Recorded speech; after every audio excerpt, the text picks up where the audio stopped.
What's up, Raider Nation? We are live. And tonight we got Brian Fowler from All In Autumn Win with us. He's going to be live on channel. So he's been to every stadium, every city, every mile. We're going to talk about it. He's broke 2 Guinness World Records. It's not a casual fan we're talking about here. This is Raider Nation commitment for sure. But tonight we asked what it took, what almost went wrong, and what being all in really means to him, and what it kind of means to the nation too. So then Nate and I will then check our draft board after that, our big board from a couple of weeks ago, see where we got wrong, what we got good, and if we cooked it anywhere. So make sure you hit that like, share it out. Brian is here. So let's roll. From the tailgate smoke to the late night post, best cash in the game. Raiders Coast2Coast. Click that play, let it roll. Silver, black in my soul, got 401. Righty to Jeff, breaking plays, taking notes, that chef. Film on loop, he's stacking stats, calling out schemes, exposing gaps. When the line holds, when it don't, he said what they scared to quote. Raiders coast to coast, that's the show I trust the most. From a bay down to that post, we riding, we riding. Raiders coast to coast, if you bleed that silver ghost, get subscribed and raise a toast. We riding, we riding. LV, Raider 10, bring that flame. Live from the desert, loving this game. Stories from the stands, from the strip. Heart in the huddle every trip. They debate it, never fake it. Caught a draft pick, celebrate it when the shield shine bright on screen. You can hear the whole fan base scream. Let's go! Let's go. Raiders coast to coast, that's the show I trust the most. From the bay down to that post, we riding, we riding. Raiders coast to coast, if you bleed that silver ghost, then subscribe and raise a toast. We riding, we riding. We're the old Coliseum to the lights where we see them YouTube bomb. That's the spot for the real talk, real plot forward. Rid of Jeff, LV with Rid of 10. Run it back, run it back, run it back. Play that episode again. Raiders coast to coast, it's the show I trust the most. From a bay down to that post, we riding, we riding. Raiders coast to coast, if you bleed that silver ghost, get subscribe and raise a toast. We riding, we riding. What is up, everybody? We are back. Raider Nation, welcome in. Don't forget, hit that like button, hit the subscribe, hit the notifications. So tonight's a special one.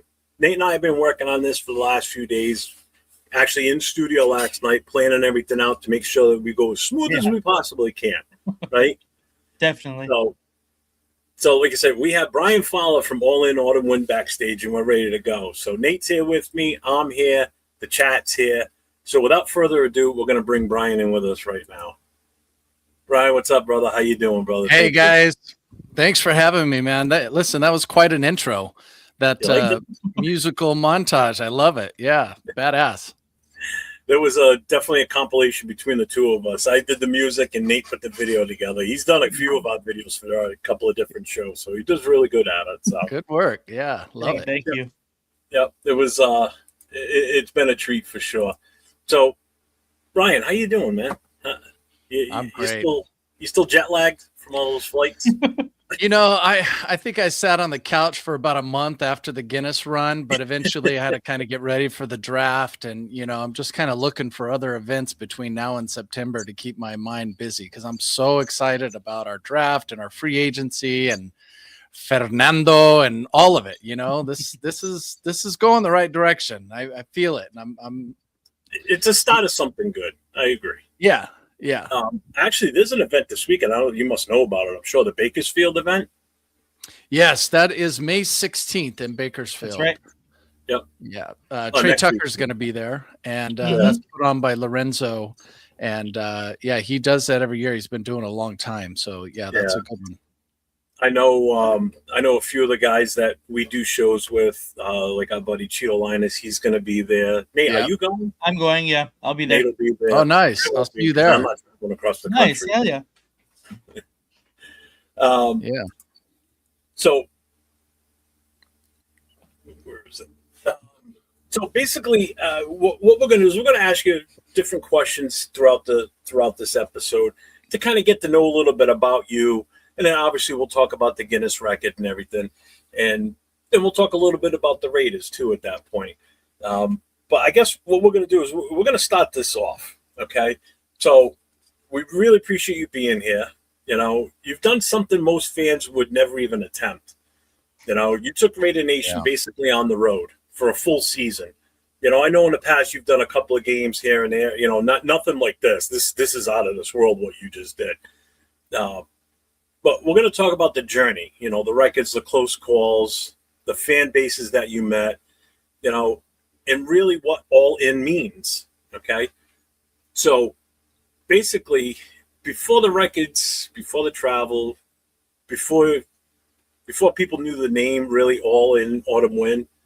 We're going to start with like your roots, like your Raider roots, basically. So let me just switch this over. There it is. My Raider roots, you know, that's when, like, you know, I was riding my bike as a kid and wrecked it and scraped my knee and silver blood came out. And that's how I knew, right? I stole that story. I had a fan tell me that story, so I reuse it. But I would too. Yeah. So basically, the first question I have for you is where did your Raider fandom originate? Like how did you become a Raider fan? Yeah, it was early 80s. We were LA Raiders at the time. So I grew up in Central California, near Visalia, California, which is really right in between Oakland and Los Angeles. It's right in the middle. And in the early 80s, you know, my older brother was a Raider fan and my mom was a Raider fan, and so it's all I ever knew. I don't remember a time before being a Raider fan. I think one of the most unfortunate things is the first Super Bowl I remember is the 84 season, 85 Super Bowl, which was Dolphins, Niners, Marino, and Montana.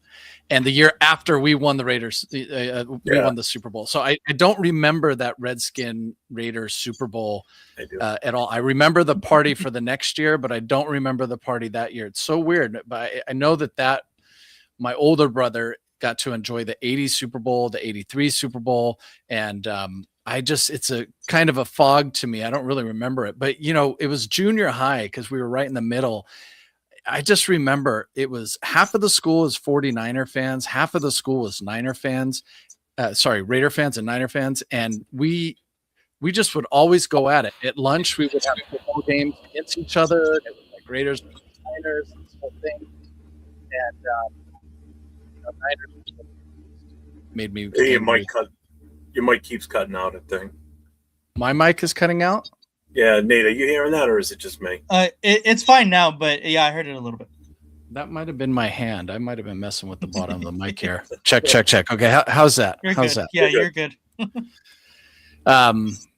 Yeah, so I'm not sure if you heard that, but junior high, it got really serious with like Raiders versus Niners in my school, you know?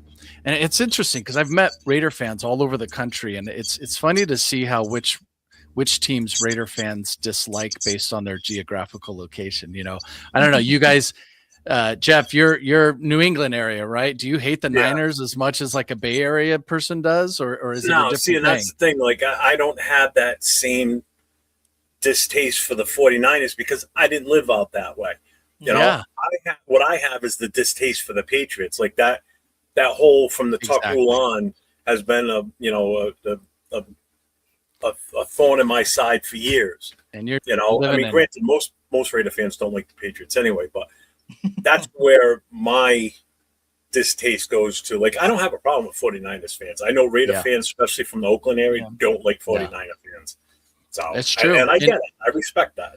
Yeah, it's always been that way. And I think in, California, it's so interesting because you have the Bay Area fans, you have the LA fans, but that whole area in between, Central Coast, Central Valley, is loaded with Raider fans, and they all joined at different times. But yeah, there's a thing again. In fact, a few years ago when the Niners and Chiefs played in the Super Bowl in Allegiant Stadium, it was really hard for some Raider fans to decide. And I know that the obvious answer is root against your division rival. That yes, but that was really, really hard to do because they have like family members and friends that are Niner fans that were going to give them so much crap, and they live there. Like you can be in California and not see a Chiefs fan for 3 years, but you're going to see a Niner fan every single day. So anyway, that's Oh, yeah. kind of my backstory. My first game was in the LA Coliseum against the Chargers, and I remember that well.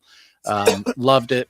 I mean, I didn't go to a lot of games. We didn't have a lot of money. We didn't travel a lot, and being 3 hours north of LA, 3 hours south of Oakland, it was really tough. And even in my 20s, like in early 30s, when we moved back to the Bay, I tell you what was unfortunate is we moved from LA to Oakland, and the next year I moved from the Central Valley down to LA. So I missed them by 1 year.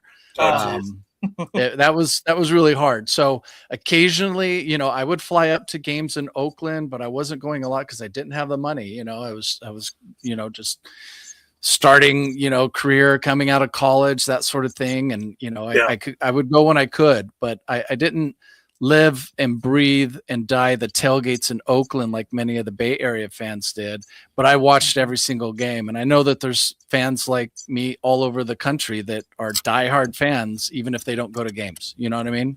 Yeah, no, definitely. 1,000%. I get it. Just real quick one, just shout out to the chat here. So Bueno's in the house. What's up, Bueno? D-Menace is here. D-Menace. D-Menace. Lewis, what's Salute. up, man? Zay, y'all seen anything about Tyron Johnson? I got a feeling he's going to retire. He ain't have a presser, posted none about the Raiders, and hasn't been in the building at all. Interesting. Really? What? I didn't know about that. I haven't That's heard crazy. anything about that either. Raider Paul's in the house. What's going on, man? What's happening, Paul? Let's see. Predator's in the house. Sup, Jeff, Brian, Nate. Thank you for the $2 super chat, my guy. So Definitely. he was there in Pittsburgh with us too, Mr. Predator. And there's my lovely wife. She's saying hi to you, Nate. Hi, Don. But yeah, to stay on the topic of go ahead. beginnings and things like that, I kind of wanted to get the start of your idea to get All In Autumn Win. Was it like a specific game, a moment, a person that inspired you to become like an online presence? Yeah, that is a great question. And I think it was, before we moved from the Bay to Las Vegas, I had started going to more games in Oakland. Not every game, but I had started going to more. And I just loved the tailgate there so much. And I remember thinking, like, this should be captured, right? But we moved to Las Vegas, and of course, our first year, 2020, there were no fans because of COVID, and so it was 2021. My first game in Vegas was we played the Eagles, and we did beat them that year in Allegiant, and it was I just was blown away by the stadium, of course, and I think there was a lot of coming out of COVID. I had a lot of family stuff going on. My wife had just gotten through breast cancer. My mother passed away from breast cancer, and I had been at the same company for like 20 years, and I was at a point where I needed to leave the company. I just felt like it was time for a change. So I took some time off to try to spend it with my mom as her condition deteriorated. Unfortunately, she passed right before I finished working at the job. So, as a family, we got through that. And then suddenly I didn't have a job, and I was just kind of left with, I wasn't able to spend time with her. I was just kind of left with nothing to do. But she was a diehard Raider fan. And this was the season 2021. So this was the Gruden. Ooh. This was the Henry Ruggs, where we were on a trajectory to make the playoffs. And then suddenly the Chiefs blew us out like 50-something to 3. This was when I think we stood on the logo in the middle of their field. That was so dumb. Yeah, dumbass move. Oh, God. So suddenly we were 6-7, and it was like, oh my God, we're not going to make the playoffs. We were going to make the playoffs again for the first time since 2016. And, now here we are. It's a mess. And I wasn't ready for the season to be over. So I flew to Cleveland. We had 4 games remaining, and I flew to Cleveland.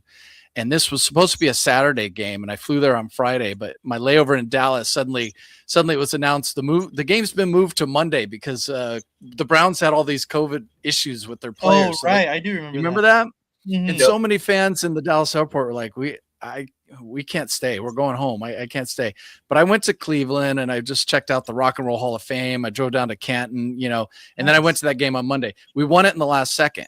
And then I went to the next game at home. We won it in the last second. And then I went to the next game in Indy. We won it with a field goal last second. And then it was finally that Chargers game to make the playoffs. You guys know the overtime game, the Derek Carr you know.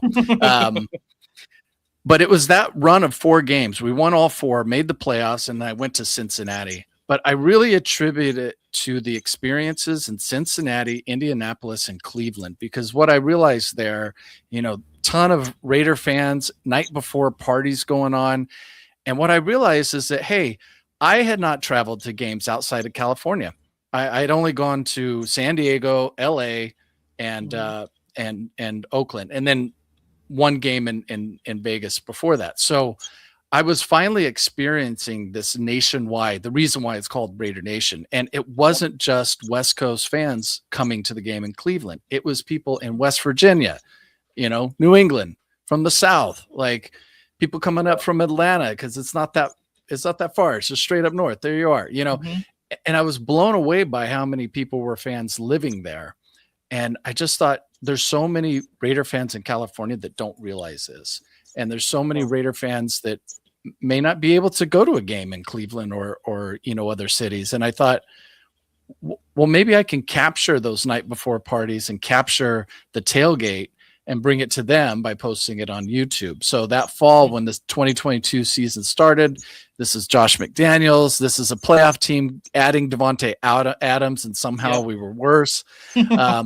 I decided I was going to go to all 17 games. And so I did. And I vlogged each game. And it was really just, it was the start of All In Autumn Wind. It was start of the channel. You know, it took time to build up momentum and for people to get to know me. There were a lot of people the first couple games that looked at me like, you're not really going to all 17 And that was games. 2021 you started that? 22 was when I did the all 17. Yeah. 21 was really the start because of those last 4 regular season plus the playoff. But 22, I went to all 17. And to this day, that season to me is more frustrating than 2021 because every game we had like 20-point leads that we would blow against the Jags, against the Chiefs, against, you know, the Cardinals.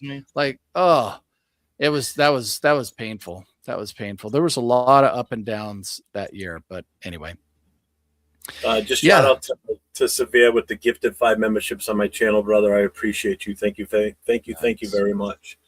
Lewis says there's nothing like the Ocho Bay games. I agree. San Fran and LA Charger team or LA teams I can't stand, as most can't. Who else popped in? Alex, say what's up, Alex. Dixon, say what's up. Dixon Sider. Let's see.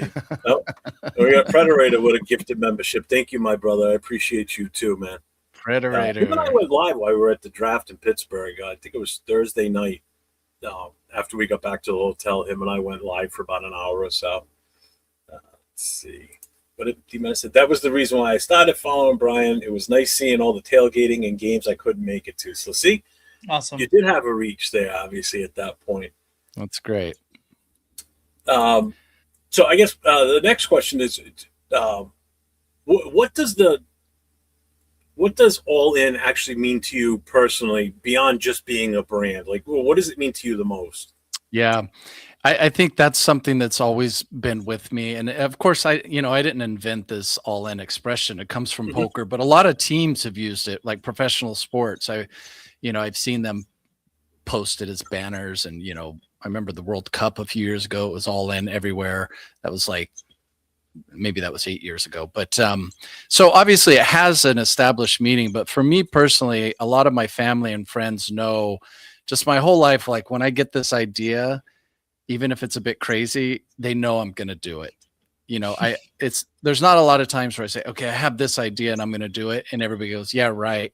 And then I end up not doing it. That doesn't happen very often. If I say, okay, I'm going to do this, unless, I get hit by a bus, I'm probably going to do it. And I think that's all of that's for me what like that all in mentality is. I mean, maybe like it's not quite the same as Mamba mentality with Kobe Bryant, but cause that's a little more like aggression. Mine's more like a commitment. It's a commitment. Like, no, I'm doing it 100%. Let's go. Nice. So, as smaller creators, I always kind of had this question, and I think it's always fun to ask a bigger creator such as yourself is, how do you balance like your business side and the fandom side? Like, I'm sure it's probably pretty difficult when you go to tailgates. You want to just go crazy, like enjoy yourself.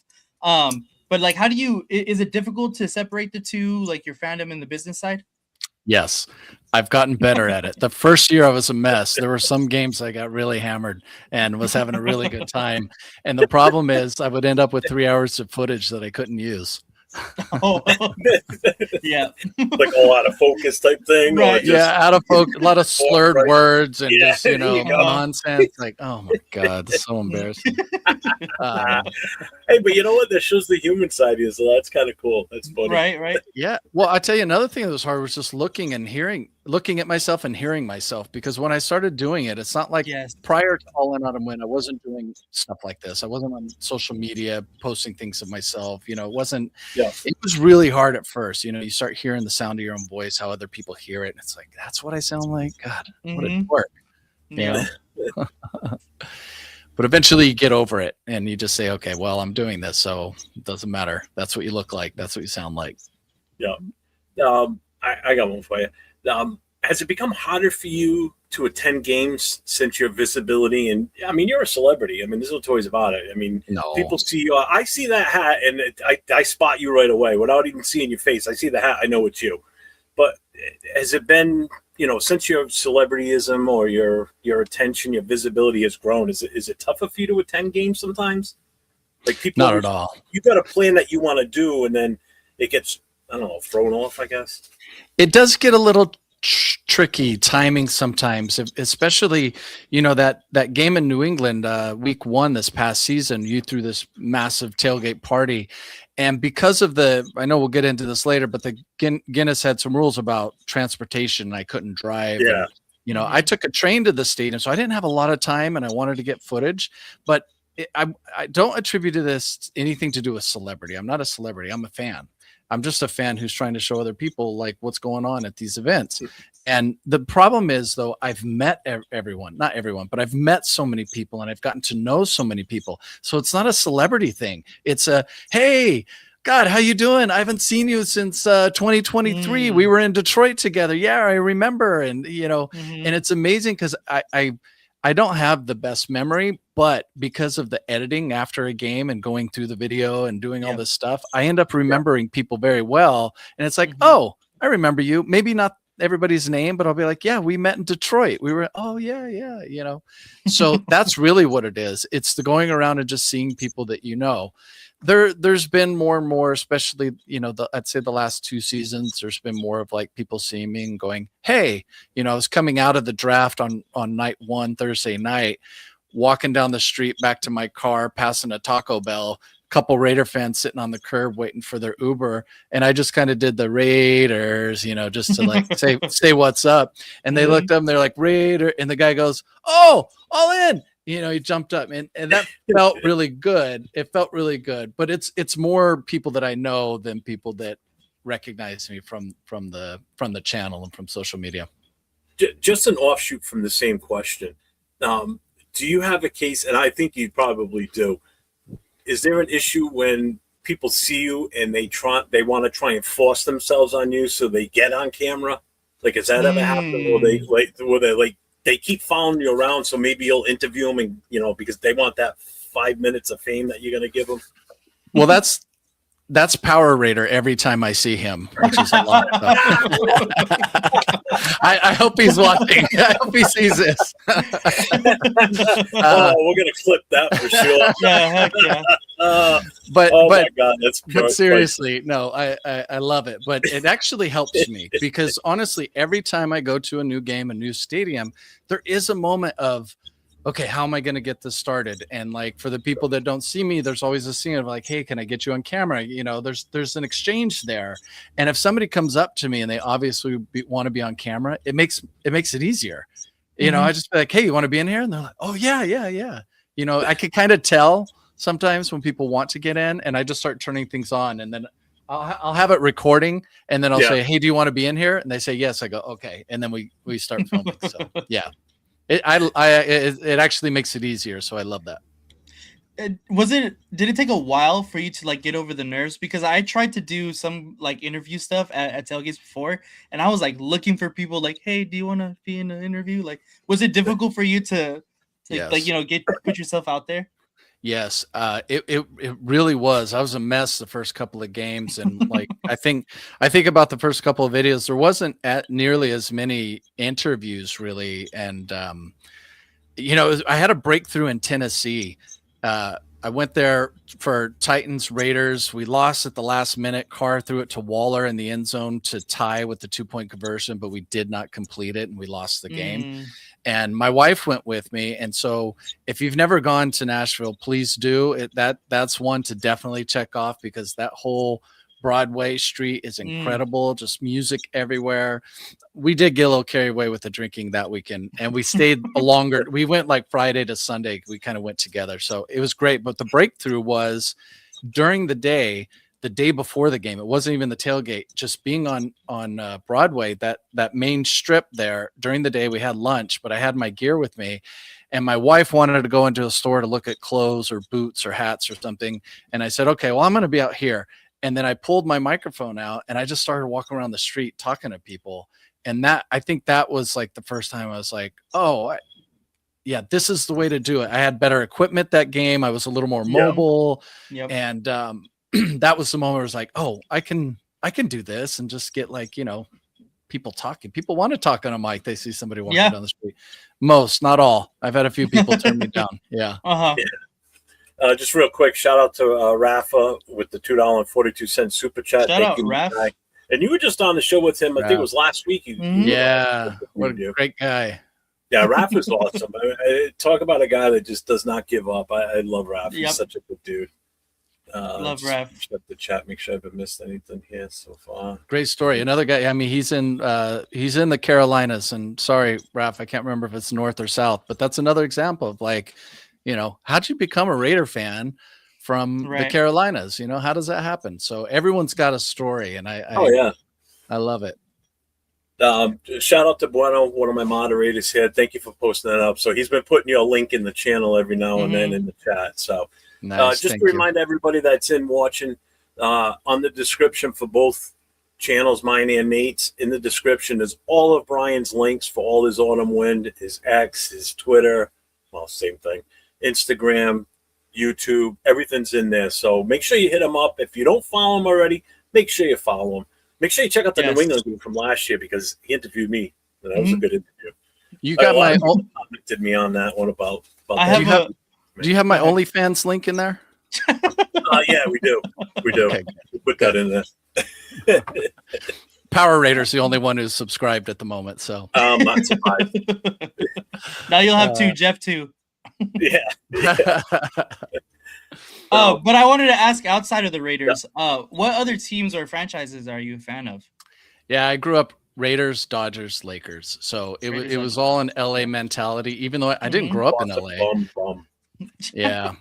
Yeah, that's right. Well, we have an expression in LA, but can I cuss? Can I cuss on this? You guys? Yeah. Hell yeah. You can say what the hell you want. Fuck Boston. That's the expression. Oh, come on. Agreed. That's not right. We're this podcast folks, is ending Brian a little early. But it's okay. Thank you for your 25 minutes on the show, sir. Yeah. Sorry. No, I agree. I'm from LA, so I can say fuck Boston as too. What's up? There we go. Damn it, you've never said that before. Hey, who's the guy that wanted to go to Fenway Park when he was out here in New England last year? I love the guy over there on the far end. Yeah. Okay. Well, I mean, it makes sense. You grew up an LA guy, right? I mean, you were born and raised in California, correct? Yeah. So I mean, it makes sense. Like everybody always asks me, like, how'd you become a Raiders fan? 70s. They were the only time we saw them was in the playoffs. And I've never been a Patriots fan and never will be. So that's how there's an interesting thing with the generations, because in the 70s and early 80s, when we were really good, there weren't that many TV channels. And so there were certain teams that they would broadcast. It's like the Steelers, the Cowboys, the Raiders. And then so you had people across the country become fans of these teams. Yep. I'd say Packers are in there too.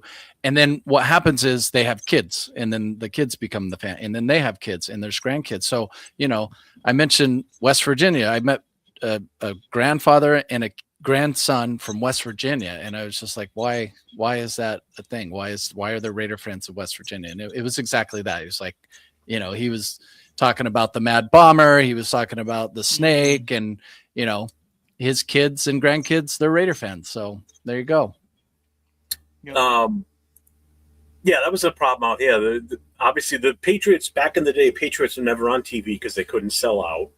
Yeah. So even if they were home, they couldn't sell out. You would see them on the road. That was it. Yeah. Big up here was the Giants, because that was the next major market to us. It was New York. That's why there's so many Giants fans up in New England. But they're all older, much older than me, you know, because it goes back that far. And that's how I got to watch the Raiders, was in that 70s to 80s run. Yeah. You know, we talked about this before, too. The other thing that really helped propel Raider Nation and attract fans was the whole 80s hip-hop scene coming out of California with NWA and all the Raider gear. I mean, you bought the NWA CD or cassette. They all had Raider gear on it, and you're like, oh, that's pretty cool. And you wanted to dress like them, so you went out and bought that stuff, you know? So that helped really spread Raider Nation. There were many schools in Southern California and Central California that would not allow people to wear Raiders to school because of that. Yeah. Yep. Yeah, they thought it was like gang affiliated type of stuff, and because of NWA, unfortunately. But let me just see here. I think we got everything. Yep, we're caught up on the chat. All right, good. Thank you, everybody, for being in here tonight. We appreciate everybody being in here. This has been fun so far, and we're not even done yet. So that was where did we just leave off here? So that was that. Okay, so now we're going to get into the Guinness World Record talk. But before we do that, I want to play the video that you sent me the link for. So we're going to put this up, and we're going to let this play. Let me just cut the banner off of here real quick. Okay, and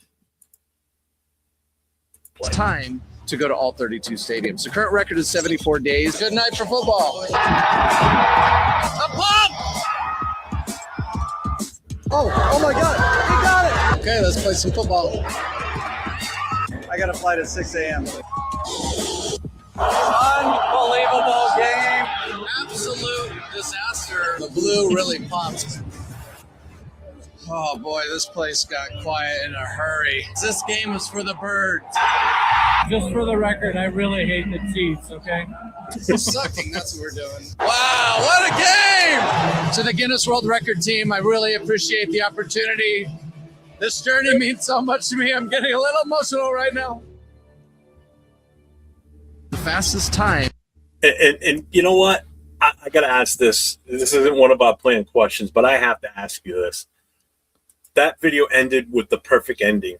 You at Allegiant Stadium getting to light the torch. What did that mean to you? That had to mean I would have had a tear in my eye if you did. I totally understand it. Yep. I did. I cried. I you know, when I was on the stage, I didn't cry, but when they called me, I did. And I'll tell you, and we'll talk more about the Guinness journey, but the journey was exhausting. And it was, you know, I was in touch with the Raiders throughout the season. They knew what I was doing. They were aware. They were kind of monitoring. They asked me for updates every now and then.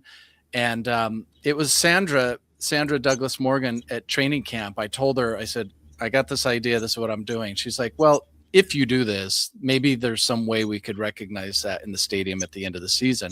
And I just thought, okay, it's maybe they'll put a little thing on the screen, or, you know, it'll last 10 seconds and that'll be it.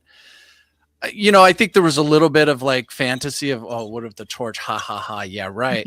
But it was after week 17. I was flying back on a Tuesday from whatever Monday night game I was at on the East Coast. And I was in a bus because I wasn't allowed to drive cars. And the Ubers were too expensive, especially from LAX to my home. So I would take public transportation, right? And so I'm in a bus full of people, and I get the call, and I see it's the contact at the Raiders. And I was like, I got to take this. So I take the call on the bus, and it was two gentlemen with the Raiders. And, you know, they said they wanted to congratulate me because I had already beaten one record. I was getting close to the next. So they congratulated me, and they said, we love this story that you've built. Like, you've created this story out of nothing, and it's awesome. And they said we've ran it by Mark, and he signed off. He said, get it done, call him right now, and we're calling you. We'd like you to light the torch. And I have get me a little bit right now. I had tears coming down, and I was so exhausted. I slept in an airport the night before, and then minutes later, I'm home walking through the front door, and my wife opens the door, and I couldn't even get the words out. I was like, they asked me to light the torch, and I was like breaking down, and she started crying. It was a mess.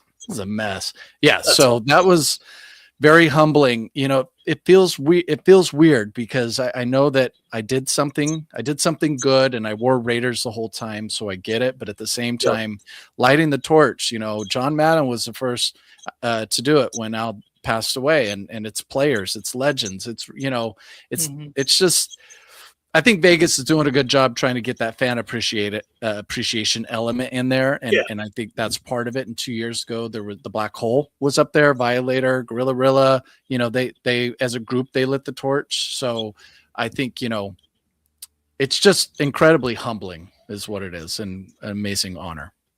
I mean, I remember watching it when it happened. That was just awesome to see. I think Leo was at that game, wasn't he, Nate?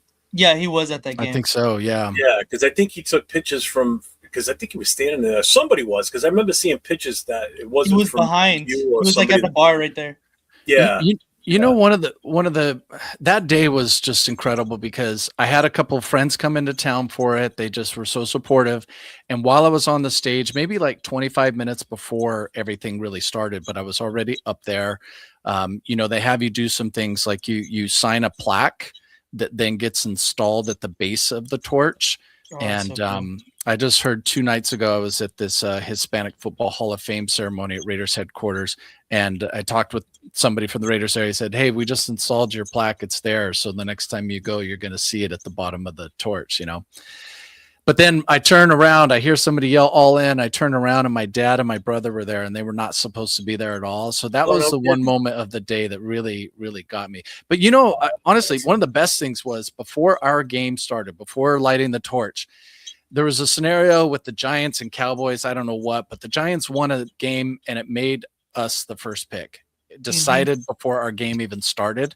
And that was like a huge release because I wanted the number 1 pick. But I don't like taking. I have such a hard time rooting against the Raiders especially when I'm at a game, and for that to be settled before the game started was like a huge weight off.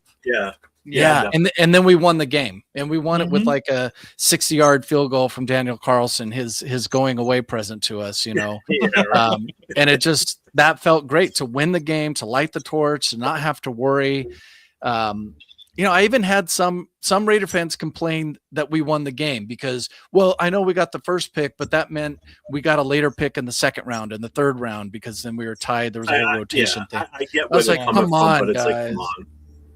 I mean, the 32nd pick versus the 35th pick, like you still got to make a good pick regardless, and we could have had the 32nd pick and pick someone bad. So you just don't know.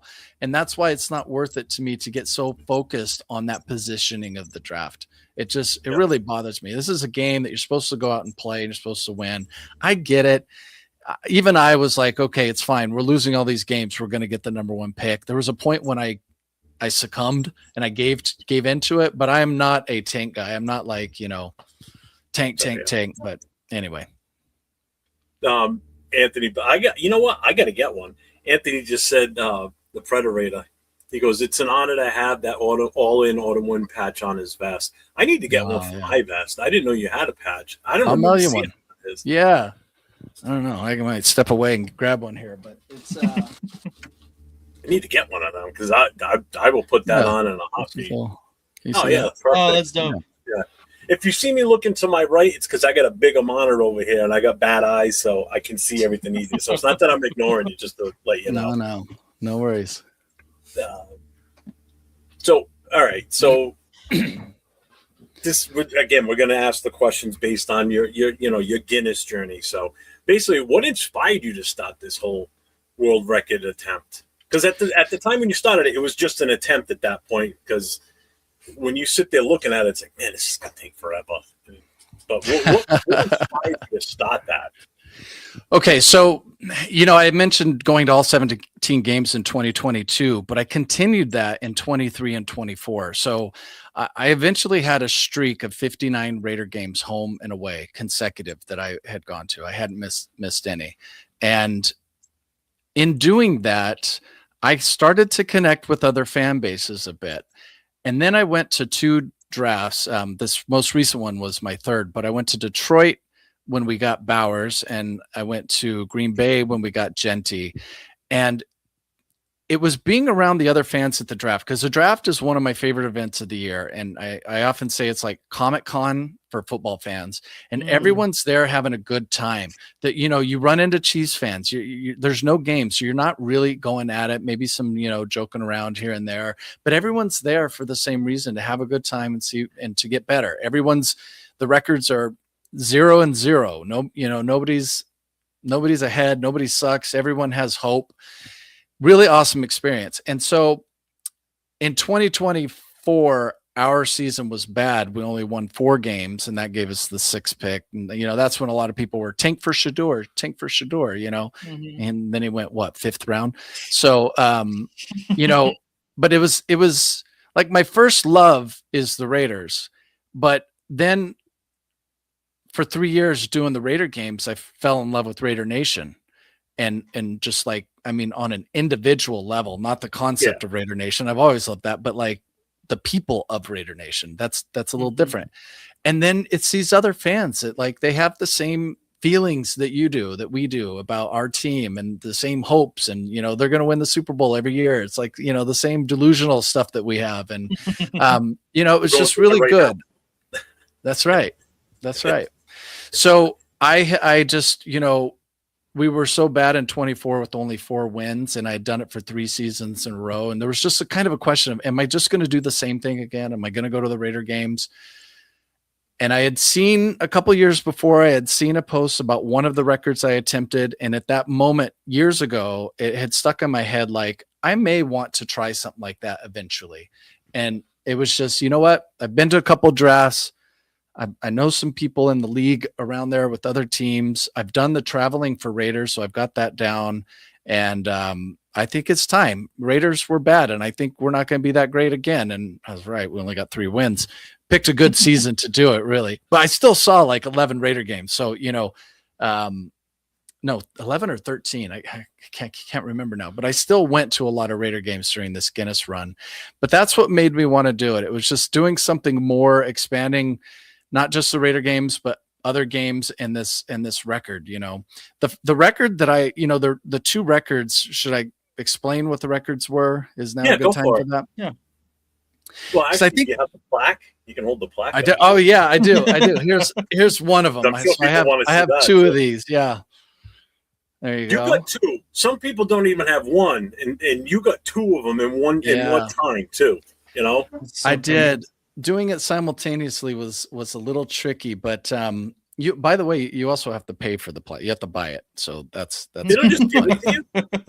No, I think they have so many records. They get like 40,000 applications every year. So I think if they were just doling out these certificates and these plaques, I think it'd be very costly for them, Well, but just the one thing real quick, I just want to comment how much these records mean too, because think about it. This isn't a record for chewing the gum for the most hours and whatever.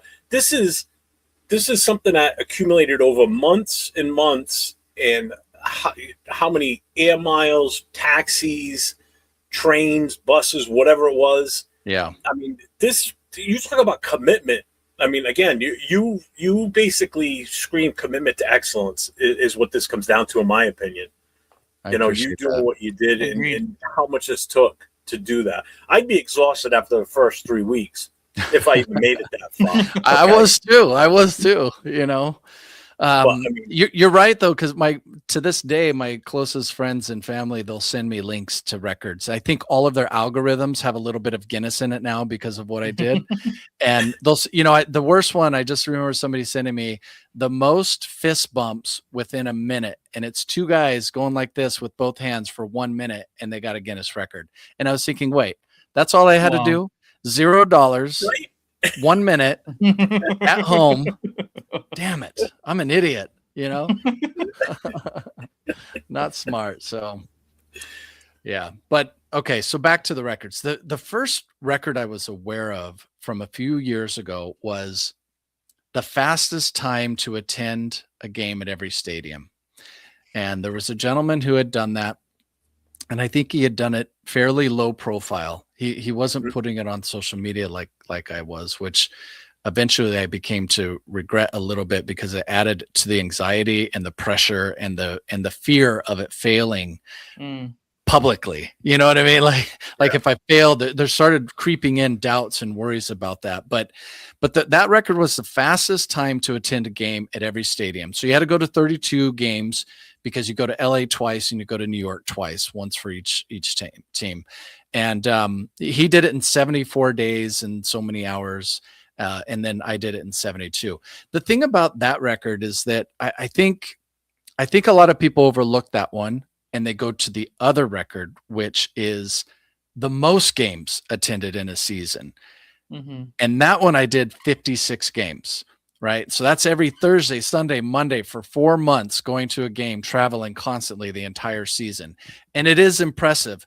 But I think because it's like, wow, you went to 56 games, people really gravitate towards that one. But there's something about the other record that was actually harder and riskier. And what it is first of all, okay, so let me explain it like this. In order to get the most games, all you got to do is pick a game and go to it. It could be anything. In fact, I live in LA. The Rams and Chargers both live here. So every Sunday I could have been going to a game here. And that would have knocked off, 17, 18 games. Mm-hmm. And then I could have hit Arizona or, 49. I would be a little beholden to wherever the Thursday night game is, wherever the Monday night game is. I'd have to travel there. But I could have knocked a lot of games out in LA. And I did not do that because, number one, I wanted to go to Raider game. So week 1, I flew out to see you in New England, went to that Patriots game, got a win, thought we were going to be good and was completely wrong. But, when I could, exactly. Yeah. When I could, I was going to Raider games. So that was a little bit unnecessary, additional travel and costs that I didn't need to do. In fact, the person who had the record for the most games before me was an LA Charger fan. And it was actually 2 women, LA Charger fans, and they went to a lot of Chargers games. And then they flew to other cities for, they had 33 and I surpassed it and went to 56. So that record is impressive. And I love that record. And to do 56, it's the one that resonates with people. But I'll tell you why the other one's harder and a little more precious in a way to me, because number one, you have to figure it out before the season starts. In order to go to all 32 teams in the fastest time, you can't just go willy-nilly. You have to plot it out. And there were only I built a crazy Excel sheet to figure it out. There were only 3 ways to beat the previous record. And I chose the one that was the fastest, right, of those 3. But you have to spend a lot of time mapping it out because you don't know, should I start week 1? And if I do start week 1, do I start on the Thursday? Do I start on the Sunday? Do I start on the Monday? It depends on how the days lay out. It depends on things like Black Friday helps. So you want that to be a part of it. So if you start too early in the season, you're not going to get Black Friday. So it's not going to be as fast. You really need, and you can't rely on the end of the season, those Saturday games that we get at the end of the season. Yeah. You can't, because they're not, they're TBD. They don't book them until the end of the season. And if you've already gone to that stadium where the game is, you're screwed. So you can't go into those at all. Those Saturday games aren't going to help you. So planning it was really hard. And then once you start, the problem is if you miss one game, you're done. You cannot make it up. You can't recover because it's so mapped out and so precise. There's no way to make it up. You miss that Thursday night game, you've just lost like 3 days, and now you're over the 74 days that was the previous record. So that created a lot more anxiety for me. With the 56, the most games, to be honest, when I first started talking about it, I would just say I'm going to over 50 games. I wouldn't even say 56 because I assumed I would miss something. I assumed there would be like a travel issue or, whatever. And I was kind of hoping like at least get 50. I got all 56 that I planned to do. Every game on which there was every day on which there was an NFL game, I was at a game. I got all 56, and that was like a miracle, and I got very lucky and fortunate. But that other record, it started September 18th, the fastest one, right? It started week 3 on a Thursday night, and it ended November 30th, the Thanksgiving weekend, in New York at a Jets-Falcons game. Terrible game, 2 teams with no hope. It was raining. It was terrible, but I got really emotional at that game because that was the end of the fastest time to all 32. And that was like, once that was done, all of December, I really got to just enjoy it more. It was more relaxed. It was like, if I missed something, I had already beaten that one too. I had beaten that one when I got to 33 games several weeks before, so I was just kind of constantly beating a record for the most games. Every time I went to a game was a new record, but I wasn't as worried about that one, but that's the one that people gravitate to because it's so many games. It's a lot. Mm-hmm. Yeah. But that fastest time was really tough. A lot of anxiety. Chat, if you guys have any questions for Brian, put it in the chat. I'm starring them. We'll go back to them, but we will ask him those questions that you guys have asked. So I see that Bueno had one in so did D-Menace. Nate, go ahead. Yeah, it's funny that you talk about that you were kind of anticipating, missing one, which you obviously didn't end up doing. You didn't miss any of them. But what was your closest call, that you had to possibly even missing a game? Did you have one at all? It is really amazing. I don't know how. I just did not have travel issues. There was even the government shutdown going on, and I thought for sure that was going to get me. I think the reason why I did so well is because, and I didn't plan this, I think it just worked out this way. I took mostly red eyes or flights that would leave at 6 a.m. in the morning. And I think if you take midday flights, when things start getting bumped, that's when the chaos starts. But if you take that 6 a.m., 5 a.m. flight, everything's still running smoothly at that point. So what I would do is a lot of people think of a week of football like from Thursday to Sunday. So you must have flown out on Thursday and come back, Monday or Tuesday, right? No.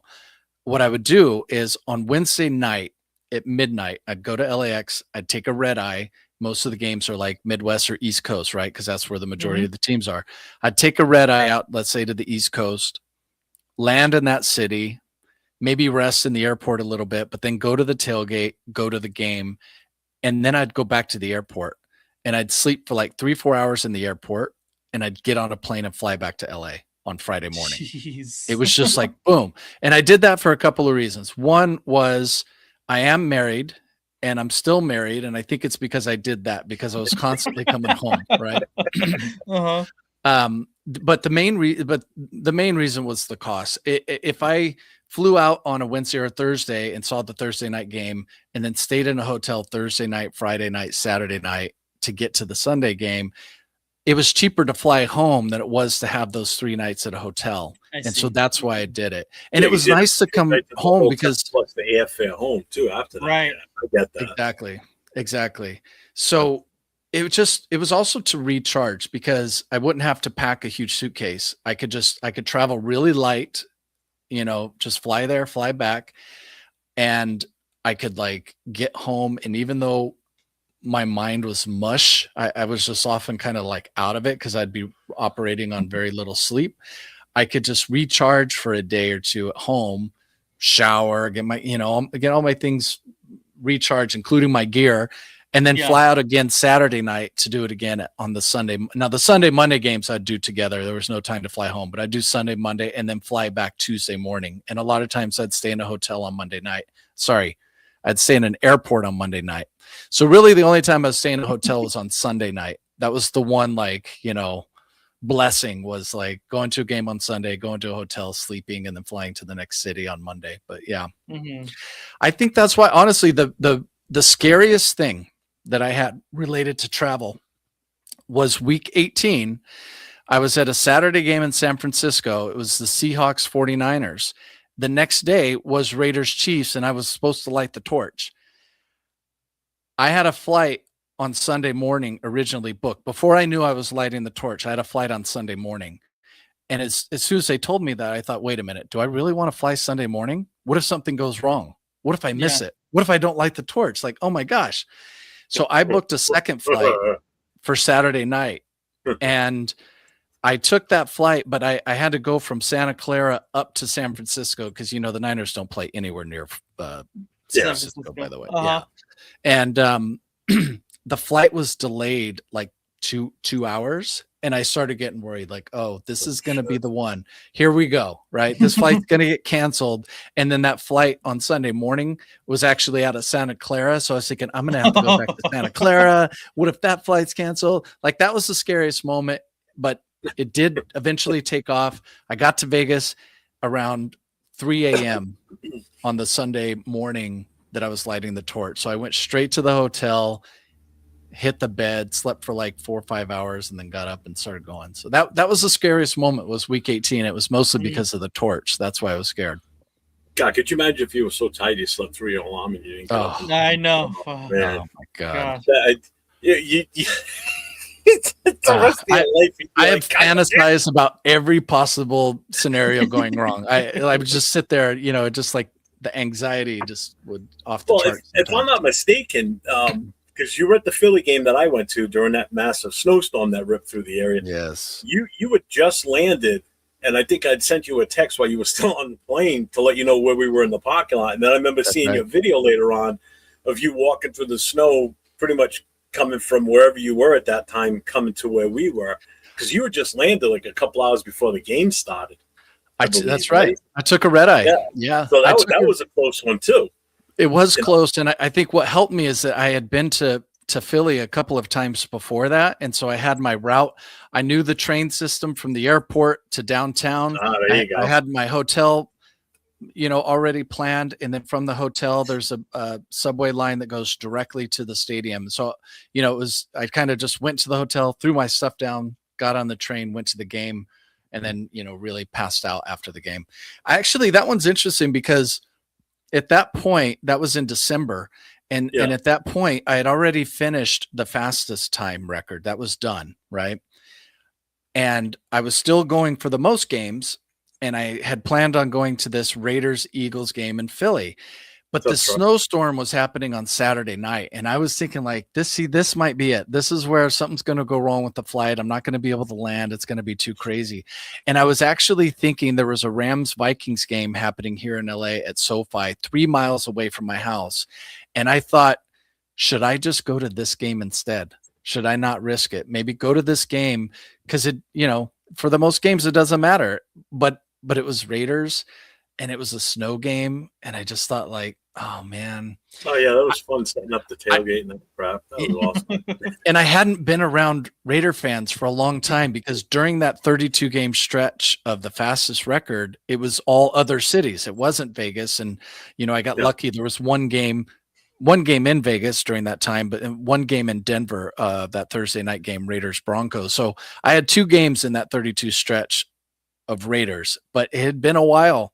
So I ended up deciding, no, I'm going to risk it. I'm going to fly to Philly because I want to be around Raiders and get like that, you know, that boost. Because that's what it'd be. Every time I'd see Raider fans, it'd be this boost, and it would like push me. It'd keep me going.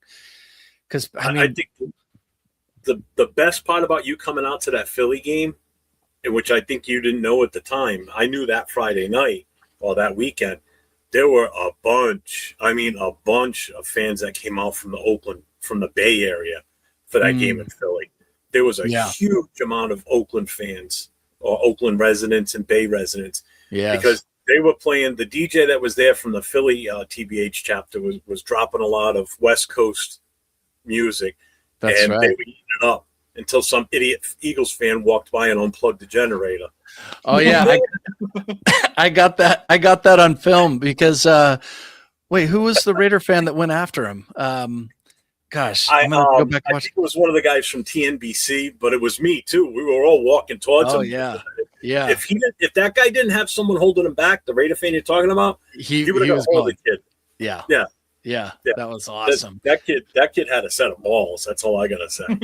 Yeah, I mean Philly. You know, a lot of people talk about the Philly fans being. I'm sorry, not Phillies, but the Philadelphia fans being the worst. And I get it. And it's probably the right answer. I just think it's a little misinterpreted because I think the real thing is that these fans in Philly, their culture, the way they grew up is to be very chirpy. They talk, but they expect it back. They're not just trying to just beat you and demean you and, it's actually a way of communicating there, and they go at it. And they want it back, and they want it back in a way that's not necessarily a fight. It certainly does escalate to that. Yes, of course. But it's just, they're loud and they're passionate and they get into it, and that's how they do it. And I think people misinterpret it as like, they're the nastiest fans in the world. It's just, I'd go back to Philly again because that was my biggest worry because I was taking Dawn with me, my wife. So I'm like, do I really want to do this? But I'm like, no, that's fine. And where we sat, we were the only Raider fans. We were surrounded by Eagles fans, and the two guys behind me were bigger than me, and we hit it off with them. We were talking with them the whole time because you know why? They hate the Patriots. So we had common ground. There you go. There you go. A lot of it's what you bring into it, because even if people are chirping at you, if you go back and are aggressive, then it might escalate. But if you go back and you chirp a little bit too and have fun with it, it doesn't get bad. I didn't have any problems like that. So and I saw the Eagles a lot, by the way, because they had won the Super Bowl the year before. So it's like they had a lot of primetime games over. I think I saw them 11 times. Yeah. Was there ever a moment during your record attempt that you almost stopped? And if so, what kept you going? Never. There was never a moment where I was going to stop. I can tell you there was a moment when I was at my lowest. And I was really, really down. It was right in the middle of the whole damn thing. And the reason that I was so down is because, Guinness had a lot of guidelines. And I told you one of them about the driving. You can't drive. I couldn't have my wife drive me to the airport or anything like that. I could take taxis. I could take Uber, but I realized very quickly that those add up. The price just, it'd be like $80 to get to an airport. So I got really good at public transportation, but the fastest time that record required more. I really thought that they would have the same guidelines. The two records would have the same guidelines because you're just going to a football game. Why would they be different? But the fastest time required additional things. And okay, so they both required the no driving. I mentioned that, but they both required I had to get 2 fans to fill out a form in every stadium. Okay. So they both required that, but the fastest time required that I have an employee fill out a form. And it also required a GPS tracking device. The problem that I had was a Thursday night game at SoFi. It was a Chargers game. It's 3 miles from my house. I go to the game on a bus. I'm at the game, and halfway through the game, the GPS tracking device died. Oh. And I suddenly thought to myself, oh my gosh, they might not count this game. And since for the fastest record, you need all 32 games, I really thought I'm not getting this record. I'm not getting it. That's it. I'm done.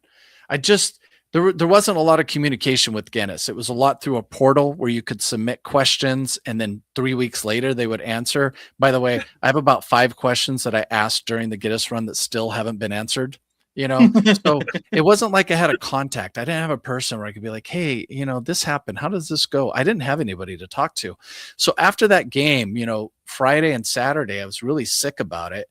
And then I had to fly out on Sunday to go to, or Saturday night to get to New Orleans. I had a New Orleans game and a Kansas City game. And those 2 games were, I was at my lowest. I was very depressed. I think even the video I did for Kansas City was 10 minutes as opposed to 25 to 30 minutes because I just wasn't feeling it. I was really, really down because I just felt like that record's over. That riskier record, it's done.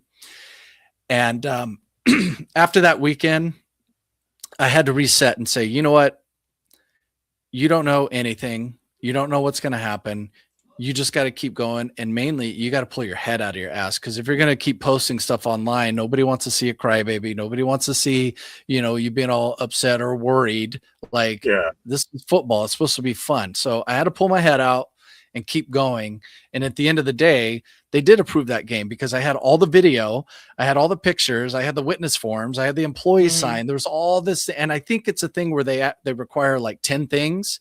And if you get 9 of them, you're probably good, and I think that's what it was in the end. So I remember you and I talking. I forget I think it might have been in Philly. There was something with a signature at a stadium. Was that the game? Was that the one? That's the one you talked to me about. That was a different one, but that was around the same time. It was like right in the middle of the city, and right in the middle of the season, and it was in Cleveland. I spent most of the second half in that stadium not watching the game. I was with their guest services, and I started with the lady on the 300 level where I was sitting, and she was very nice and she wanted to help me, but she said, I'm not sure if I can fill this out. And so she sent a little message to her group chat of guest services, and they came back with a no. It was just no. And I was like, wait, just no? No, hold on. Can I talk to somebody else? And they were like, no, you can't talk to somebody else. We're too busy with the game. There's a game going on, and it was just like, wait, why are they being so the lady that was helping me said, I'll take you down to the 100 levels to the main guest services office. And we went in there, and the people were just not nice. It was almost like I was some bad customer who was being annoying, some Karen or something. And they were just immediately defensive. And just fortunately, the guy who made the decision, I did not meet in person, but fortunately he was part of this, and he's the one that was saying no. But he gave his email and the general guest services email, and they said, look, we're not doing this today. You're not getting it. Send an email. So I left that signature, right? Yeah. Oh God, this thing would have taken 5 seconds. It's really ridiculous. But I think they tried to say that they had some corporate training recently, and everybody, it's like corporate. The fans were easier. The fans, it was like, hey, I'm doing a Guinness World Record. This is what it is. Like, oh my gosh, would you mind signing the form? Yes, of course. Let's do it. They're sitting there putting their email, their phone number. But the employees, and from that point forward to the end of the season, every stadium, I then got worried. It was like anxiety building up again about asking the employee to sign every single time. And the second worst was Allegiant. Really? Yep. Because I went to guess the one that you would have the easiest time at, right? Yeah. But that, of course, it was fun. I got it.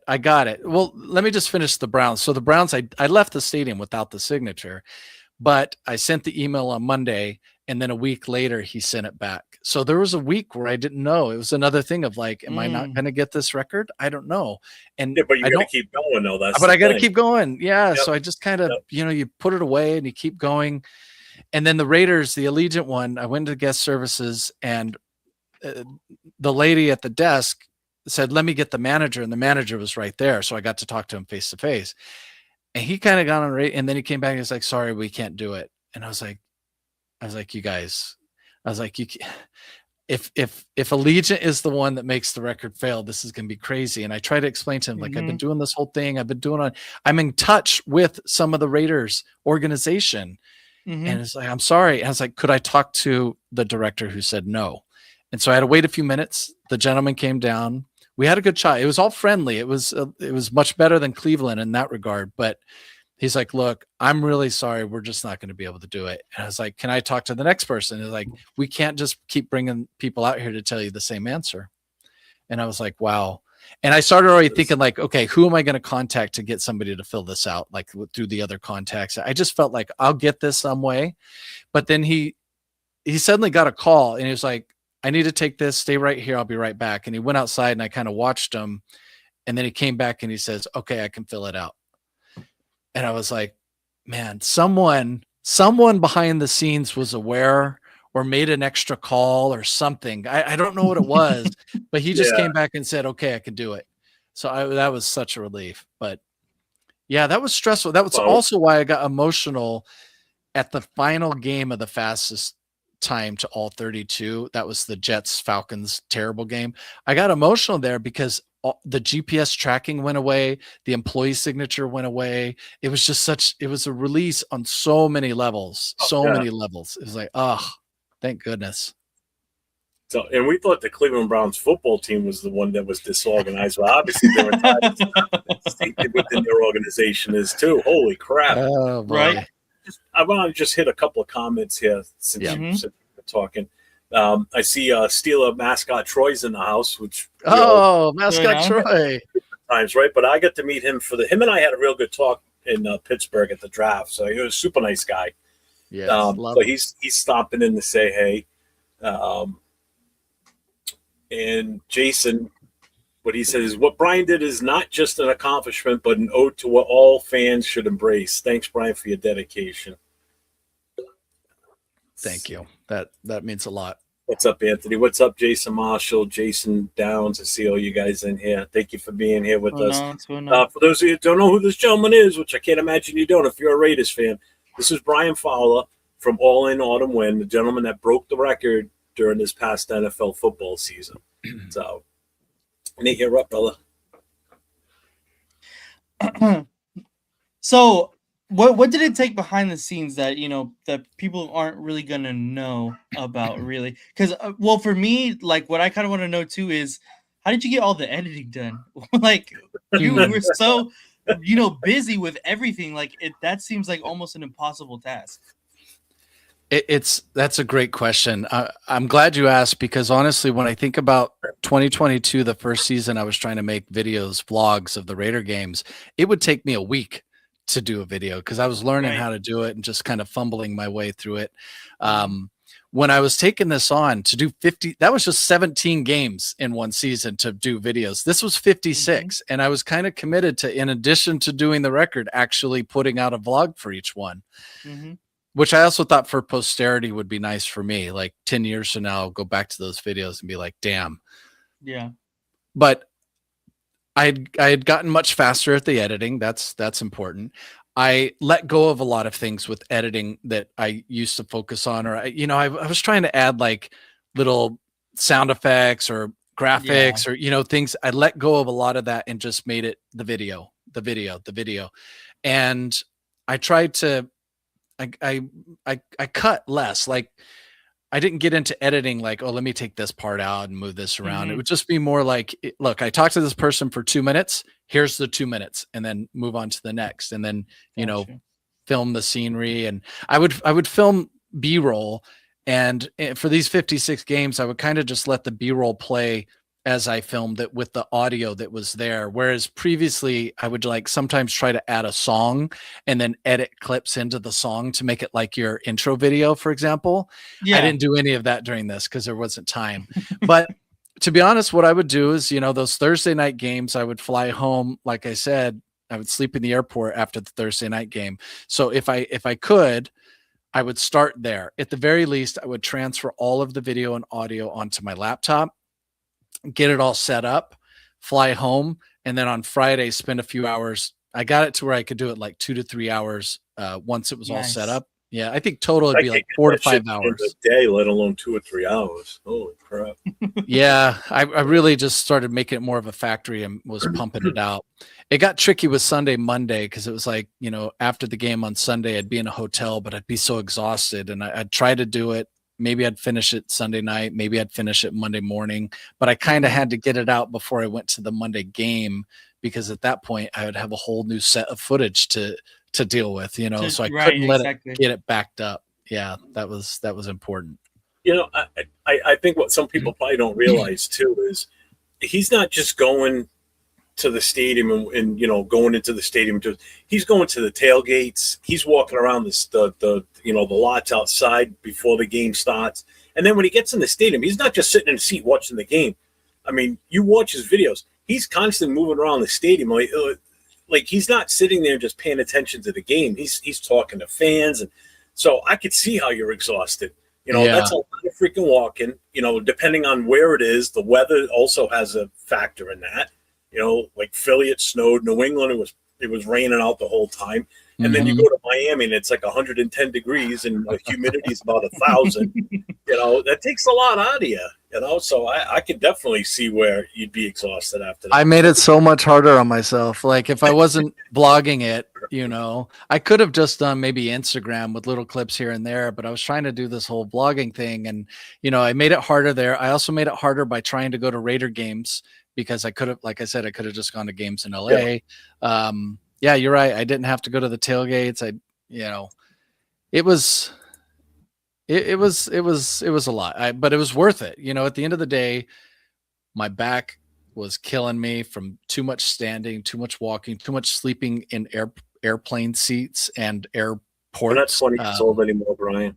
Oh God! I know you're younger than me, but we're not 20 years old anymore. Not like this guy at the other end. He can do all I'm that. barely shit. 20 years old. Oh, I gained 20 pounds too, by the way, during that journey. How is that possible? Stadium food. It's stadium food and airport food, because I was kind of living off that for a good 4 days out of the week, you know, and it's not there's not a lot of healthy options. And, you know, sometimes I gotta be honest, I never really got drunk during the Guinness run, but I definitely would get to a stadium and just be like, I need a beer. I just need a beer, you know?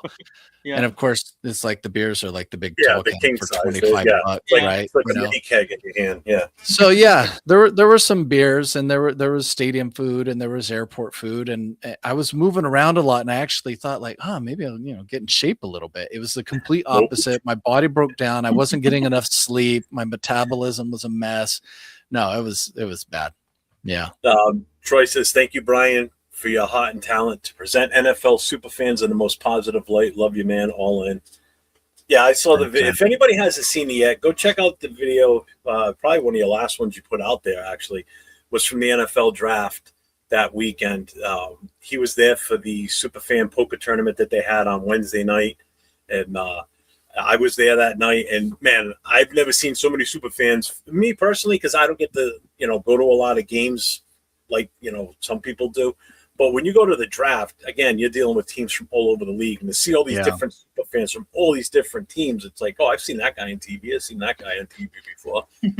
It was strange for me because I connected with so many of these fans at their individual stadiums, including Mascot Troy. I connected with him in Pittsburgh at a game. Philly sports guy in Philadelphia. He's cool. Like He's all a cool these dude. mascots. There was a few in Texans that I kind of became friends with, and all over the league, and then suddenly they were all in one place, and right. That's where for me it was like, man, and they all know each other, you know. Yep. It's fun. So that poker charity thing was on the Wednesday night before night one of the draft, and that was a lot of fun. There was also a Superfan Summit on Friday during the day before the draft stuff started.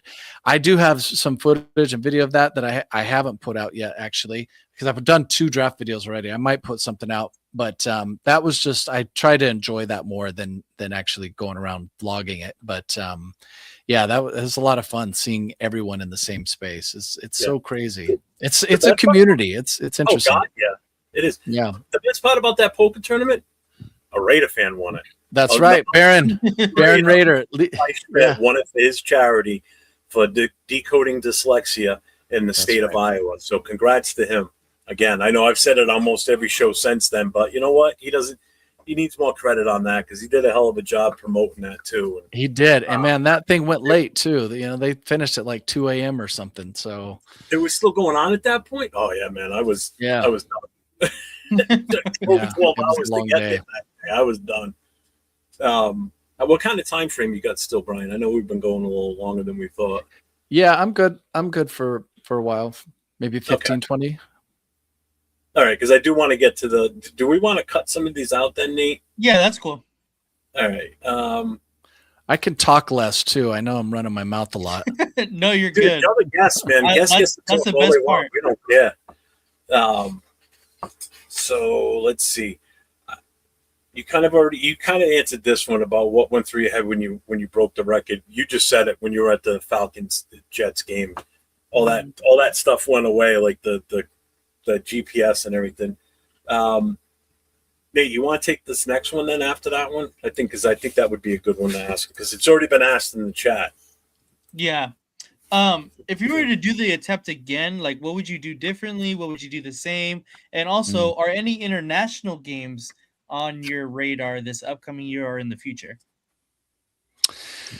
If I did it again, well, probably I wouldn't do it again. First of all, let me say that. I have a feeling that my record will at least one of the records will be beaten. I know that for sure. I think the fastest time somebody will get it, and it's really just a matter of what the season looks like. When the schedule comes out, somebody can look at it and could find something faster than 72 days. Even though that was the fastest time last year, 71 might be the fastest next year. Or the schedule comes out and the fastest one is 73 days and they can't beat it, but eventually it's going to happen. The NFL is adding more games on different days, like we're going to get a Wednesday game this upcoming season. And when you start looking at that, how much the league is adding games on different days, I think that's going to make it easier for somebody to beat the fastest time to all stadiums.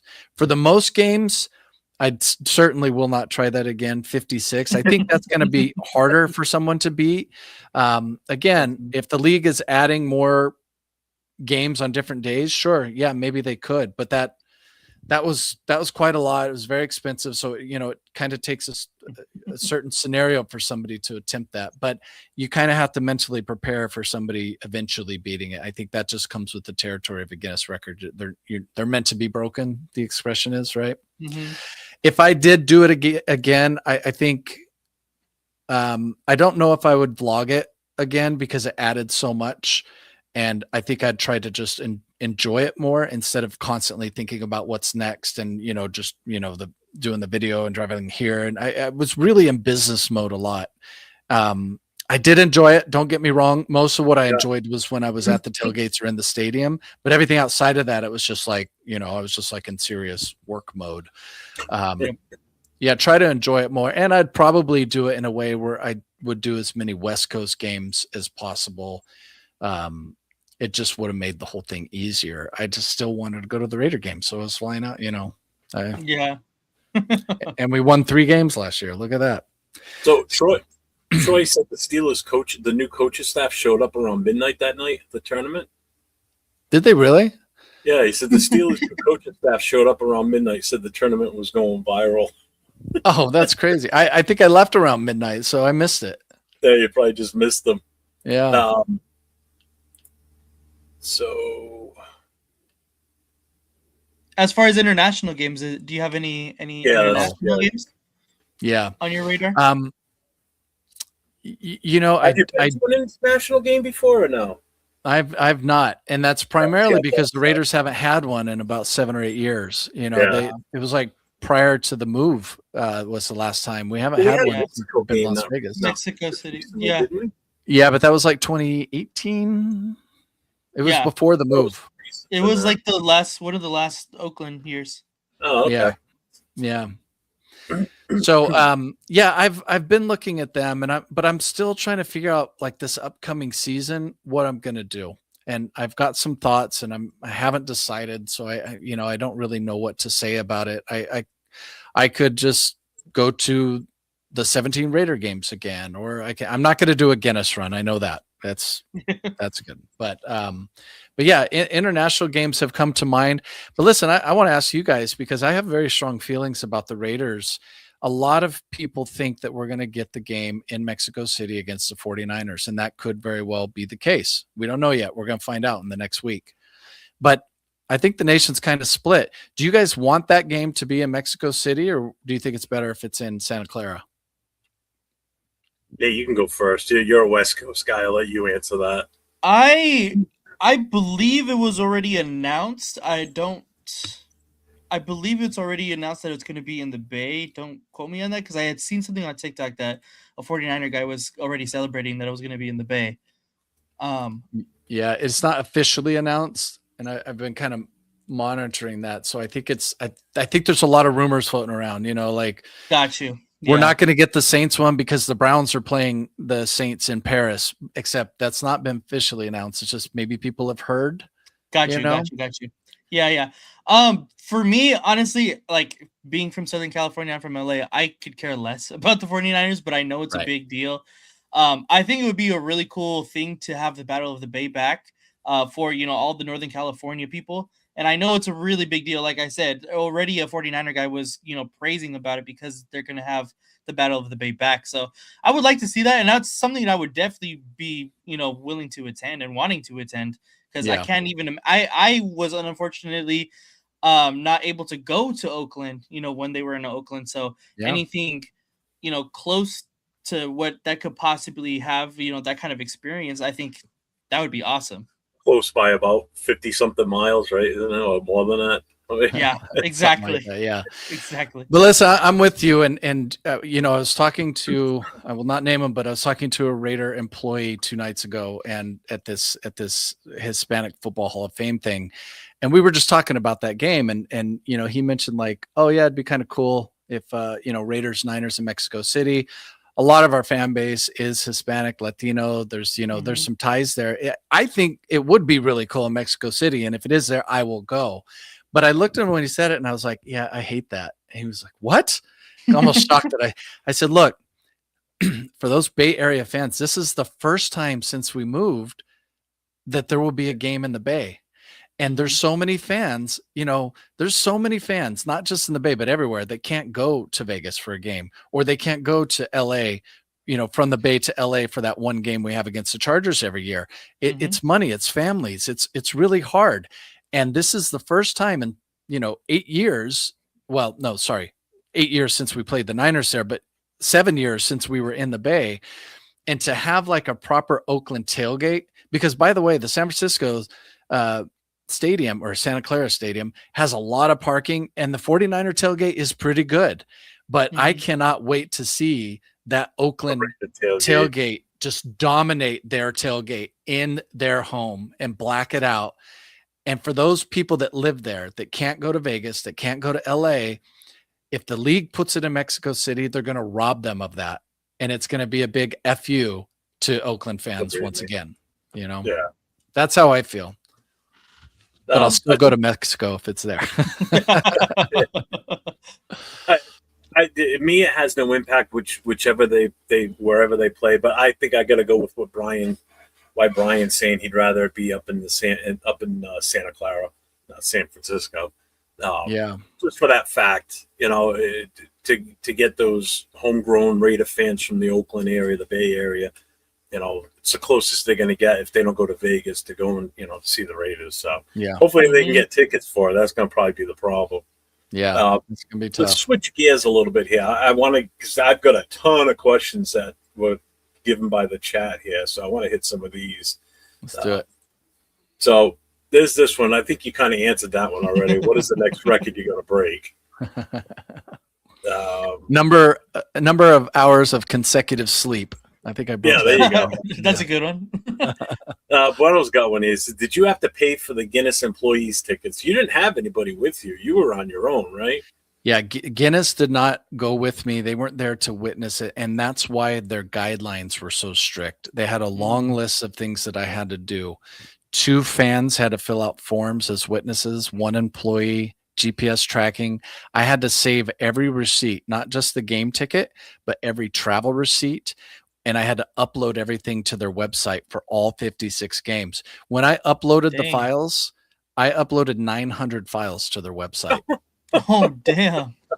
I had to give them video of like, it was like if your attempt is over an hour, then it needs to be like 2 minutes per hour. So I had to give them like a 6-minute video that included the start of the game and the end of the game to prove that I was there. I could not leave a game early. That was not allowed. I had to be there for the beginning and the end. So if I showed up late or left early, it wouldn't count. So I needed photos, I needed videos, I needed receipts, I needed the tickets to prove that I was there, that I didn't drive a car, that I took public transportation, and it was 900 files that I uploaded to their website. Damn. Well, as a Raider fan, I mean, most Raider fans don't leave games, even if we're getting blown out. They'll stay to the last second. I mean, I sat in a game in New York where the Giants were kicking our ass 44-7, and I stayed to the last second, clicked off. So I don't leave games early. You saw it in New England You saw how many Pats fans bailed out midway through the fourth quarter. That stadium was emptying out. Because I did a video of them walking out. I'm like, there go the Pats fans. They're not going to win the game, so they're going home already. Yeah. So the other questions I have here, you've already answered this one pretty much. You're pretty much not going to try it the 18 weeks.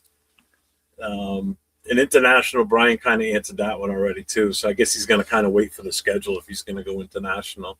Yeah. Troy's got a good one. What was it like to be on the set of Good Morning Football? Great one. I saw that. That was awesome. Gosh, that was crazy because it was 2 days after the torch lighting too. You know what I mean? So it was still such a high that I was on. I had to get there at like 5 a.m. But fortunately, that set, you know, when they reached out to me, they reached out to me on Instagram. And by the way, I thought it was fake at first. And 2 different people reached out to me though, and I thought, oh, maybe it's not fake. But one of the accounts didn't have a profile picture, you know, so it kind of looks like this is shady. Too. So I asked the other account. I said, "Hey, I got contacted by this person too. Is this legit? Is this real?" And they're like, "Yes, it's real." And the other account had a picture and had stuff in their info that looked like, oh, okay, this seems more like legit. Yeah. So anyway, so talked with them a little bit, and they said, well, we could do this via Zoom or, you know, stream it, or if you want to come to LA. I was like, I live 3 miles from the NFL offices in LA are at SoFi Stadium, so it's right there. So I was like, I'll come in for sure. But it was early. It was like 5 o'clock in the morning. But everyone there was super nice, and because they started 8 o'clock in the morning my time. Exactly. Yeah. Yeah. I mean, just beasts, right? But you know, all the pre stuff, they had me in a nice green room waiting, and you know, got me coffee. They did a little makeup touch up. That was nice, you know, get all my blemishes out. But then they walked me out yourself when you're filming yourself, right? Yeah, exactly. I probably should, like, you know, get rid of the dark circles from not sleeping under my eyes. But yeah, they walked me out to the set. It's like a big room, and they were in the process of, they were in a segment when I went out there, but we were just kind of hanging out towards the back. And then, you know, eventually went to commercial, and then they took me up to the table where they're sitting. And they were super nice. And I think the interview, I think it went well. There was even a point when, oh gosh, what's her name? Erin? Is it Erin? I'm blanking. Sorry about that. But one of the hosts, Manti Te'o was one, and then she's a Vikings fan. Jamie Erdahl is the blonde. Jamie. Yes, Jamie. She's the one that came in place of the other person who shall be not named. It was really nice because we got to talk about the Guinness journey. We got to talk a little bit about Raiders. But there was a moment when she was asking me about the Guinness trip, and she was like, well, hang on a second. Did you ever have, I mean, we talked about the fact that it was 56 games, right? But it hadn't quite clicked yet. And she said, did you ever have a weekend where you went to like 3 games, Thursday, Sunday, and Monday? And I kind of paused and I looked at her and I was like, that was every single weekend, Thursday, Sunday, Monday for 4 months. And then suddenly she was like, oh my gosh. And I got to see like the reaction in real time. You know, that was pretty cool. And Jason Marshall said, and Brian said he's not a celebrity. I was a guest. I did one thing, you know, it's like 15 minutes of fame, I guess. Let's see. So Anthony says, how many games will you go to this year? I'm sure all those made you bankrupt, especially the playoffs, outrageously pricey. Yeah, the playoffs were at the Super Bowl too, right? I kept it going. I went to every possible playoff game I could. So the wild card round, I went to a Saturday, Sunday, and Monday game. So I went to 3. And then the divisional round, I went to a Saturday, Sunday game. And then the conference championships, there's only 2 games and they're on the same day. So you could only go to 1. So what is that? 3, 4, 5, 6 playoff games plus the Super Bowl. So 7 playoff games on top of the 56. So really I went to 63 games, but those don't count towards the Guinness record. It's very specific and it says regular season only. But yeah, those were, I mean, it was pricey, but there was a little bit of help here and there. And I wouldn't buy front row tickets usually, you know. I think I only splurged one time in Houston, Raiders Texans, and sat in the front row. That was like the only time I did that. But I didn't answer the question. What the hell was the question? Oh, how many games am I going to? I haven't decided. That schedule is coming out in a week. It's going to be like next Wednesday or Thursday. It's next Wednesday at 8 p.m. Eastern time. Okay. All right. Wednesday. So Wednesday at 5, I'm going to be, I don't know. I think I'm probably going to like film something of, I did this a couple of years ago, have my wife just say what each game is one by one instead of me looking at the whole thing so I can kind of process each one. But yeah, I think once I have that, I'm probably going to spend a week or two to like really game plan and then I'll decide. So sorry, I don't have a great answer for that at the moment. Well, yeah, and I get it too, because really everything for you depends on the schedule, like when the dates are and everything. Like next Wednesday when it's being revealed, Nate, myself, Leo, and Jay from Just Raiders, maybe we'll be live on our Raider Connection show doing, a live show as the reveal in the schedule. So we got 2 East Coast trips again this year too. We get the Jets and the New England Patriots again. Are you doing another big tailgate? I know how much work that is. Yep. Already got the thought process, and you know what it is? I did it last year, and it was the first one that I actually pretty much did and ran.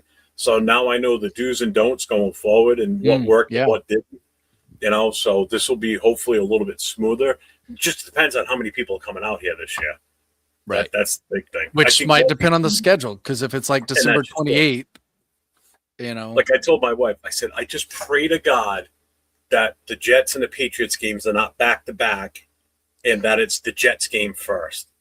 If it's going to be a game first, I want it to be the Patriots game first and then the Jets the following week, because I can put all my attention to that game in New England. And when that game's over, come home, put everything away, done.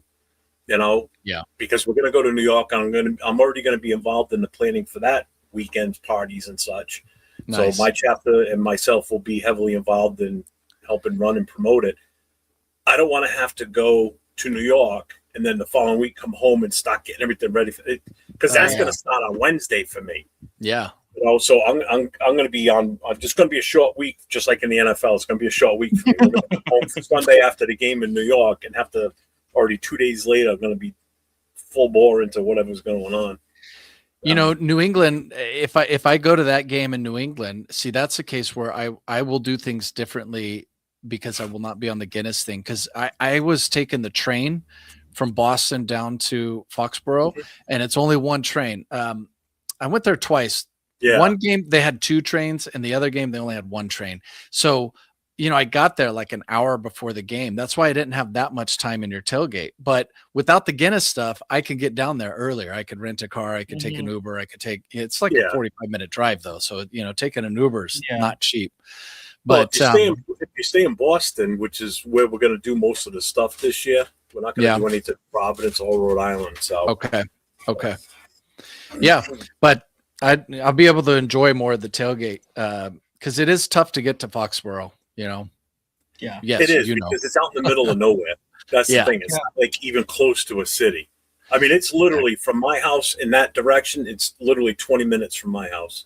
That's how close I am to that stadium. I prefer the stadiums that are in cities. The ones like the New England, Buffalo, KC are outside of the city. It just makes Buffalo's it really hard. Yeah, it's really hard to, and especially to get out, because look, every stadium's hard to get out because everybody's leaving at the same time. But getting in, it's kind of spread out throughout the day. People are showing up. But Buffalo, getting out of Buffalo is like 2 hours to get out of that area. But, when you're in a city, you can kind of walk a certain distance, and you can get on a train. You can get, it's just, I like being in the middle, like the Detroit. It's right there in the middle. See, I could see you going to Buffalo this season, even though we're not playing there, because it's going to be a brand new stadium this season for them. I see you at least once. It kills me because, last year I went to every stadium, and some of them multiple times, right? So I could say I've been to every stadium until the season starts, and then I can't say that anymore. So you're right. And then next year it'll be Tennessee, and then there's going to be Chicago, there's going to be Washington, there's going to be KC. Like every year there's going to be a new stadium. This thing is never going to end, Yeah. So here's one from Bueno. What was the best thing you ate while being able to travel to different cities? And did you live off airport food? Well, you kind of answered the airport food part already. Yeah. What was the best thing you ate? I get that. I get that question about which stadium has the best food. And I think And that's the next question. I think the problem with this for me is that was not my focus. Like I could have done an entire journey on that alone. In fact, Oh, I yeah, met a guy. There was a guy. His account on Instagram is Dude Loves Food ATL, and he's a Atlanta guy. And he went to all 30 stadiums last year. He went to every one. There's another guy, Wheelchair Kev, that wanted to be the first guy in a wheelchair that went to every stadium. So I met these guys throughout the journey, and I would connect with them when we were at the same game. And, so these two guys went to every stadium last year, but this guy focused on food, but he would go in and he would buy like 4 different things and, take a few bites of each one, or maybe eat the whole thing if it was really good, whatever. But for me, I had all my gear, even in the stadium. I was walking around the stadium. I would just suddenly be hungry and just be like, oh, here's a hot dog, or here's a piece of pizza, or, whatever. I would just snatch something up. I didn't plan out the food, and the cost would have been great. I think the best food in the stadiums, like Allegiant, for example, they have the basics, but they also have some stuff that's a little more bougie and a little more expensive. And like, if you want the really good stuff, then it's more expensive. And I was not willing to add to my cost or my focus, because I was trying to film. I was trying to get all the signatures. I was trying to get so food was like number 10 on the list. And sometimes I was like, type of stuff, I just grab it. Yeah. Like I was in Green Bay. I was like, what should I try here? And I just got a hot dog and I got a little thing of curds, and they were terrible. And I threw them out and didn't even eat them. So I can tell you that much. But I will tell you this, Mercedes-Benz Stadium in Atlanta has the cheapest food. Their ownership has made it a point to keep the cost. They have $2 hot dogs, $2 hot dogs. So actually, for families coming to one of your videos, I did. Right? I did. Yeah. I mean, it's incredible. And even they're going to host some World Cup games there too. And they're going to keep the costs as they are for people to enjoy. So, That's mean, awesome. kudos to them, because every other stadium is gouging. Oh God. Yeah. Thank God. You know what? Thank God I don't drink anymore, because I would lose all my money going to games just to buy drinks. I mean, that would cost me a freaking arm and a leg. I see how much they are now. It's like, fuck that. Even the waters are expensive. Yeah. And you know what would happen to me sometimes is like take your party in New England. Fortunately, I did eat there. So that would help me with the food inside the stadium. I wouldn't get food in the stadium every time because there was a tailgate and I'd get food or something. But other times I would be running around with a camera in one hand, mic in the other, and maybe I wouldn't eat at the tailgate, or I wouldn't drink really unless somebody poured a shot down my throat, but I wouldn't really drink. So by the time I got in the stadium to my seat and sat down, I'd be like tired, and I'd just be like, I need a beer. And then I go buy a $20 beer. It was like, oh man. Hey, what did he just say about pouring a shot down his throat? Go ahead, fill him in. Yeah. So week 1, I was in New England as well. Me and my girlfriend went, and you were doing a video. You were interviewing somebody. My girlfriend just comes up. She goes, "Shot," and pours a shot down your throat. That's your girl. Like, okay. Yes. There's footage. We have footage of that. Yeah. That's my girlfriend. Yeah. Okay. It's all coming together now. The chicken parm. Were you able to eat that while you were there? I didn't have chicken parm. No. Did you have the potty pizza? No, I think I had. Did you guys have tacos? No, we had I definitely ate something, but I don't remember. Oh, maybe I did have the pizza. No, I think I did have the pizza. It was just sauce on it, right? Nothing else. You had a whole table with like a bunch of there. Yeah. That's what I had like. It's what they call party pizza. It's just the dough with the sauce on it. That's right. It's awesome. A lot of people like it though. You explained that to me the night before at the party. You were talking about these party pizzas. Yeah. So that's what I had. I had the pizza. Yeah. At least you got to eat. Bueno's got another question. How many frequent flyer points did you rack up? A lot. But the funny thing is I don't have them anymore, because what I do is I would buy these flights. Like before the season started, I bought a bunch of flights, racked up miles. I already had some miles, and then I would use them all. And then I'd have to buy more flights, and then I'd have to use them all. I mean, this was over 100 flights. It was probably around like 115 flights that I took. So I would spend, use the miles, spend, use the miles. So it was just constantly going up and down. But yeah, it was a lot. But the other thing is that it would have been nice if I could have just said, okay, I'm only taking this airline. I'm really going to focus on the miles and the benefits and, whatever. But that wasn't the case because they were like, well, to get there at the time when I want or need to, I had to be open to any airline. So I was taking all of them. I took mostly like American, Delta, but every now and then I took a couple of Frontier flights that were quite interesting. A lot of Southwest. Before the season, I opened up a few new credit cards that gave you flights up front, so I got it just for that, got the points, used it, and then now you can get rid of the cards. So yeah. Shout out to Bueno, just gifted 5 more members on my channel. I appreciate you, my brother. See, this is what I like about my guys in the Muy chat. bueno. We got awesome chat members on both of our shows, and we got some 1000%. great guys. And don't forget, guys, get over to the LV channel too and show the love over there. And don't forget, we're on with Brian Fowler from All In Autumn Win. All his links are in the bottom of both descriptions in both of our channels, so you can access all his stuff. If you haven't already, get over there. You got to see it. I think this may be like one more. Oh, Troy just asked a question. Are you going to the Tailgate Hall of Fame reunion in Canton during the Hall of Fame enshrinement ceremonies? I've never been there, but I talked to quite a few fans when we were in Pittsburgh about that. You've been to the Hall of Fame? I've been there, but not during the Hall of Fame ceremony.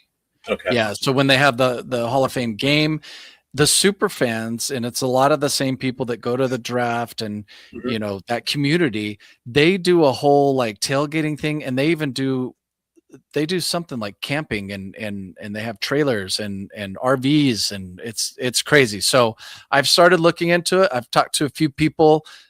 Troy, I think, Diggs and Teresa in Minnesota. We were talking with them quite a bit about it. So I'm definitely looking into that. I think what it's going to take is the schedule needs to come out. I need to decide what I'm doing. And then, from there, I know the Hall of Fame game and that whole weekend is prior to the season, but at the same time, I just got to manage like cost and timing. So I'll know in a few weeks, but I think I'm going to do it because that's something I have not done yet. I think that'll be fun. We've got pretty much 2 of the same questions here. I'll pick Predators because Raider Knight asked the same thing. What was your favorite game? Rams Seahawks Thursday night in Seattle. It was a crazy game. It was the game where the Rams were up by 16 and then the Seahawks ran a punt back and then they got another touchdown. They were going for 2 points to tie it. They didn't get it. But then suddenly we were in the stands thinking like, okay, they didn't get it. The Seahawks are down by 2. There's still some time left, but they were setting up for the kickoff. And all of a sudden they keep showing on the screen the replay. It's like, it's obvious he didn't catch it, but it was that thing where they say it went backwards and it rolled into the end zone and the Seahawks player picked it up. That was so insane. And then it went to overtime and the Rams scored first. The Seahawks scored second. And instead of kicking the extra point to tie, they went for 2 to win the game. And they did. That changed, honestly, from that point forward. Cause the NFC West was really tough. Niners, Rams, Seahawks, they all made the playoffs. But the Rams were in number 1 seed in the league at that point. And that game flipped the whole dynamics of the rest of the regular season and the playoffs, because then the Seahawks opened the playoffs at home against the Niners, blew them out. And then they had the NFC Championship game at home against the Rams. And that goes back to that Thursday night. Yep. And that Rams Seahawks game for the AFC or NFC Championship was the Super Bowl. It was like whoever came out of that was going to kill New England. And I had no doubt about that whatsoever. Oh, so, God, yeah. That Thursday night game was just crazy. I think Denver would have been a better Super Bowl than the Patriots. But yeah. But, F the Broncos. Exactly. Well, I still hate the Patriots more. The Patriots are my number 1 most despised team. See, that's when it's very geographical, isn't it? Like it seems like you should root against the division rival, but it depends on the people around you and the teams around you and the history. Yeah, because I got to live with the fans around here. That's the problem. I don't have to live around Denver fans. Right. I can tolerate Raider fans giving me crap because I'm cheering on the Broncos for whatever reason. I just don't like the Patriots that much. I was a huge Broncos fan. I should say that, but I was I was an even bigger Patriot hater that day, I should say. Yeah. Yeah, exactly. I get it. I get it. Yeah, I think even my allegiance or my hatred towards our divisional rivals changes. I don't think the Chargers have ever been on top because they've never done anything. But growing up, it was the Broncos. It was John Elway because every year they were getting in the playoffs. And then like in the early 90s, they beat us a couple of times. They beat us once in the playoffs. It's just like the Broncos. I hated them so much. And then he won 2 Super Bowls at the end of the 90s. And, and then Manning got one. So it was like Broncos were the most for a while. But I tell you, this era of the Chiefs has quickly surpassed that. And, Holmes and those fans and their 3 Super Bowls is really now the Chiefs are on top for hatred. Yeah. Let's see. Let's see. So I think we answered we asked all the questions, and then actually the chat kind of banged out the rest of the record talk stuff. So we're gonna skip that. I'm not gonna ask those. We're gonna move on to Raiders talk. How much time do you really have? I'll have to jump for this, okay? But I think I'll leave you with one more note on the Guinness journey. When I started it, the whole focus was planning and schedule and just getting, checking all the boxes. And it was just very much about like, okay, I got to do this, I got to do that. It was, and it took me about 2 or 3 games to realize that this whole journey was a people journey, because it was every game where I was connected with people in advance or connected with people at the game was far better than the experiences where I went to a stadium not knowing anybody and just kind of had to find my way around. It was a million times better. And it was just these connections through the draft, through the super fans. I would meet people here at this stadium who would put me in touch with people at the next city I was going to. And they all wanted to help out. And it was that I didn't think about that before the journey started. I didn't think about that. Like, this whole thing is really a people journey. It's football. It's supposed to be fun. And you have fun with people. You don't have fun just sitting there by yourself thinking about football. You know what I mean? Like, well, maybe I do, but yeah, no, it was a people journey. It was great. And it just, being able to talk with you guys, and thanks for having me on. I really appreciate it. I do have one question I do want to ask you, because I think this means a lot to both Nate and myself. Did you ever expect to influence other creators in Raider Nation the way you have? And what advice would you give someone trying to build something in real Raider Nation? Because I have a personal thing I want to say, but I'll let you answer that first.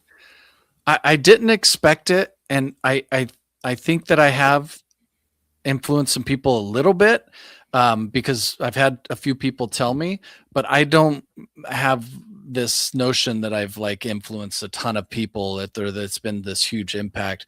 I think if anything, what I've come to realize about the Guinness journey is that I think I've inspired more people to try to beat the records. I've had people reach out to me.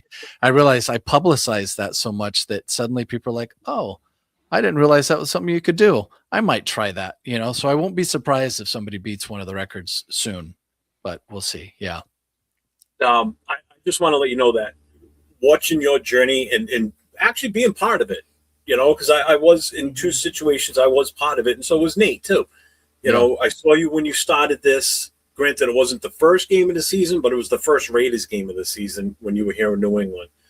And then as I watched your journey throughout the season, and then when we reconnected in Philly and having seen what you went through, it actually inspired me to make a change on one of the shows I do. So like on my Friday night show, I don't talk just Raiders on Friday night. I talk all 32 NFL teams. And watching you interact with these different fans from all these different fan bases, that impacted me to the point where I said, you know what? If a Raider fan like Brian can go out and do this and represent the Raiders the whole time while talking to these other fan bases and some of our heated rival fan bases and be successful at it, I should be able to give this a shot too on a Friday night. So I do the live call-ins with fans from all over. I've got a regular that calls in every week. He's a Texans fan, and he calls in religiously every Friday night. So you inspired me to do that, to kind of spread my wings a little bit and not just pigeonhole, but not just stay Raiders focused. It's like, time for me to kind of expand. You know, I love that. So I love that. I thank you for that, because that had a huge impact on me. So I definitely thank you for that. Yeah, thank you for sharing. That means a lot. It really does. Yeah, and I just want to say the same thing. You know, you inspired me to start on, you know, a content journey.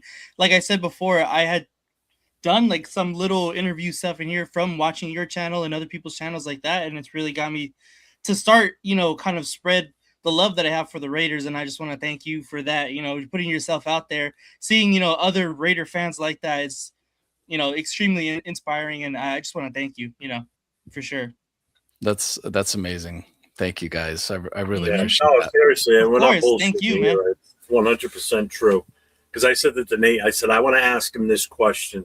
I said, because when he answers it, I want to give my take on it, because that's exactly how I look at what I did on Friday night. Was I took a cue from you, and I saw how successful you were with it. I'm like, even if I just a fraction of that, it's success in my book. So again, thank you. That's amazing. So you got to take off. Yeah. So I want to thank you for being here with us. We talked originally, it was going to be about an hour or so. We've been on for almost 2 hours. It flew by, man. I was having fun. Yeah. It did, you know, and I'm glad you were able to come on and do this. And we'll meet up again at some point during the season. See you in Bakersfield. Mm-hmm. Yeah. There we go. Yeah. You know, is your girl going to be there with shots? She will. She definitely will. Okay, good. then I'll be there. You know, maybe I'll see you in New England this year. Maybe I'll see you in, you know, if you come out for the Raiders Jets game, we'll see you then too. But, we'll know a lot come Wednesday at 8 p.m. Eastern time. Yes, sir. Yes, sir. Right. So everybody say goodbye to Brian. It's been a wicked good sport tonight coming in here and doing this with us, and appreciate you. And I'm impressed with your record, and let's hope it never gets broken. But somebody asked in the chat if we can get a Raiders out of you, like a regular Raiders chant. Oh, okay. You'll get that out of me. I'm going to show you one last thing before I go. I mentioned a couple times this Hispanic Hall of Fame thing, right? It was at Raiders headquarters, but it was like 7 players were inducted into the Hispanic Football Hall of Fame, and it was awesome. Anthony Munoz from the Bengals, Ron Rivera from the Bears, later the coach. Yeah. Tom Flores, Jim Plunkett, Ted Hendricks. So there were some Raiders in there. I met Ted Hendricks before. Oh, he's great. The Mad Stork. He's hilarious. But I got this helmet here, and that's their logo. And it's got Munoz, it's got Rivera, it's got Hendricks, it's got Plunkett. Flores didn't sign it. His health is not great, so he didn't come.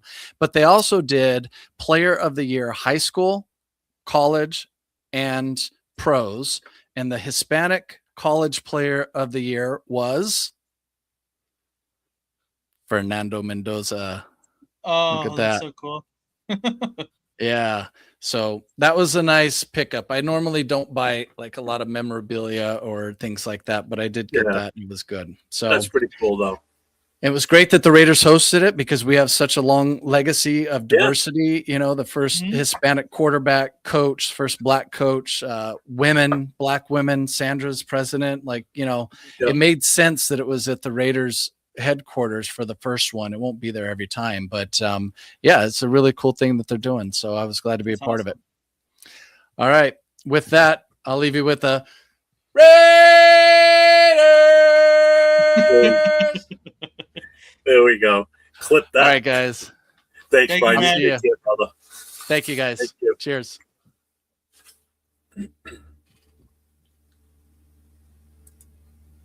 Wow. That was you happy there, Mr. Furpo? That was that was a great interview, man. Jesus Christ. I don't even know where to go from here now. Damn. That was awesome. That was really cool. Yeah. I started 9:00 Eastern on Fridays. Man, that was an awesome interview. I don't even know what to say. He answered all the questions with such in-depth context. It was just like, it was beautiful. You know, because I've seen some interviews where you're asking a personal question, and I'm like, yeah, it was okay. And then they Right. just go on, you know. I mean, Brian's got a story to tell, you Mhm. know, and yeah, obviously did it. I mean, what a year he had. God damn, Yeah. What a that year. was that was awesome. Um, so let's well,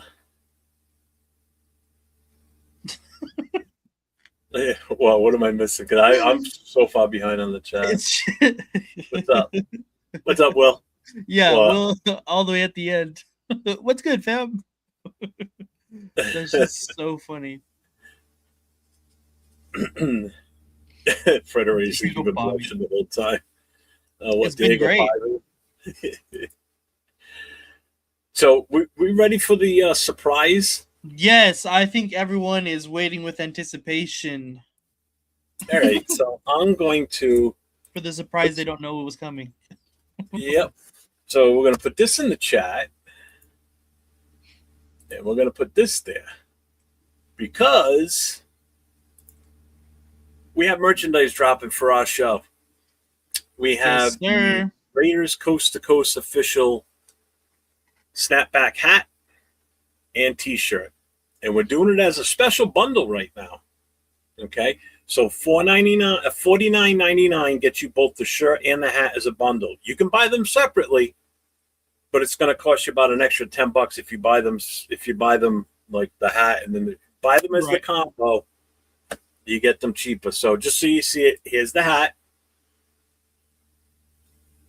Sick. Honestly. I thought I heard the smoke alarm going off next door, but it's her car. It's her car. So on the front of the hat, you're going to have this logo. Let me do this so we can blow it up bigger. There we go. No, not that. Not that. Not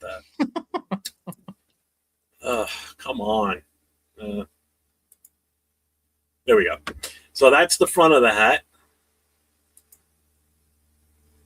And this is the back of the hat.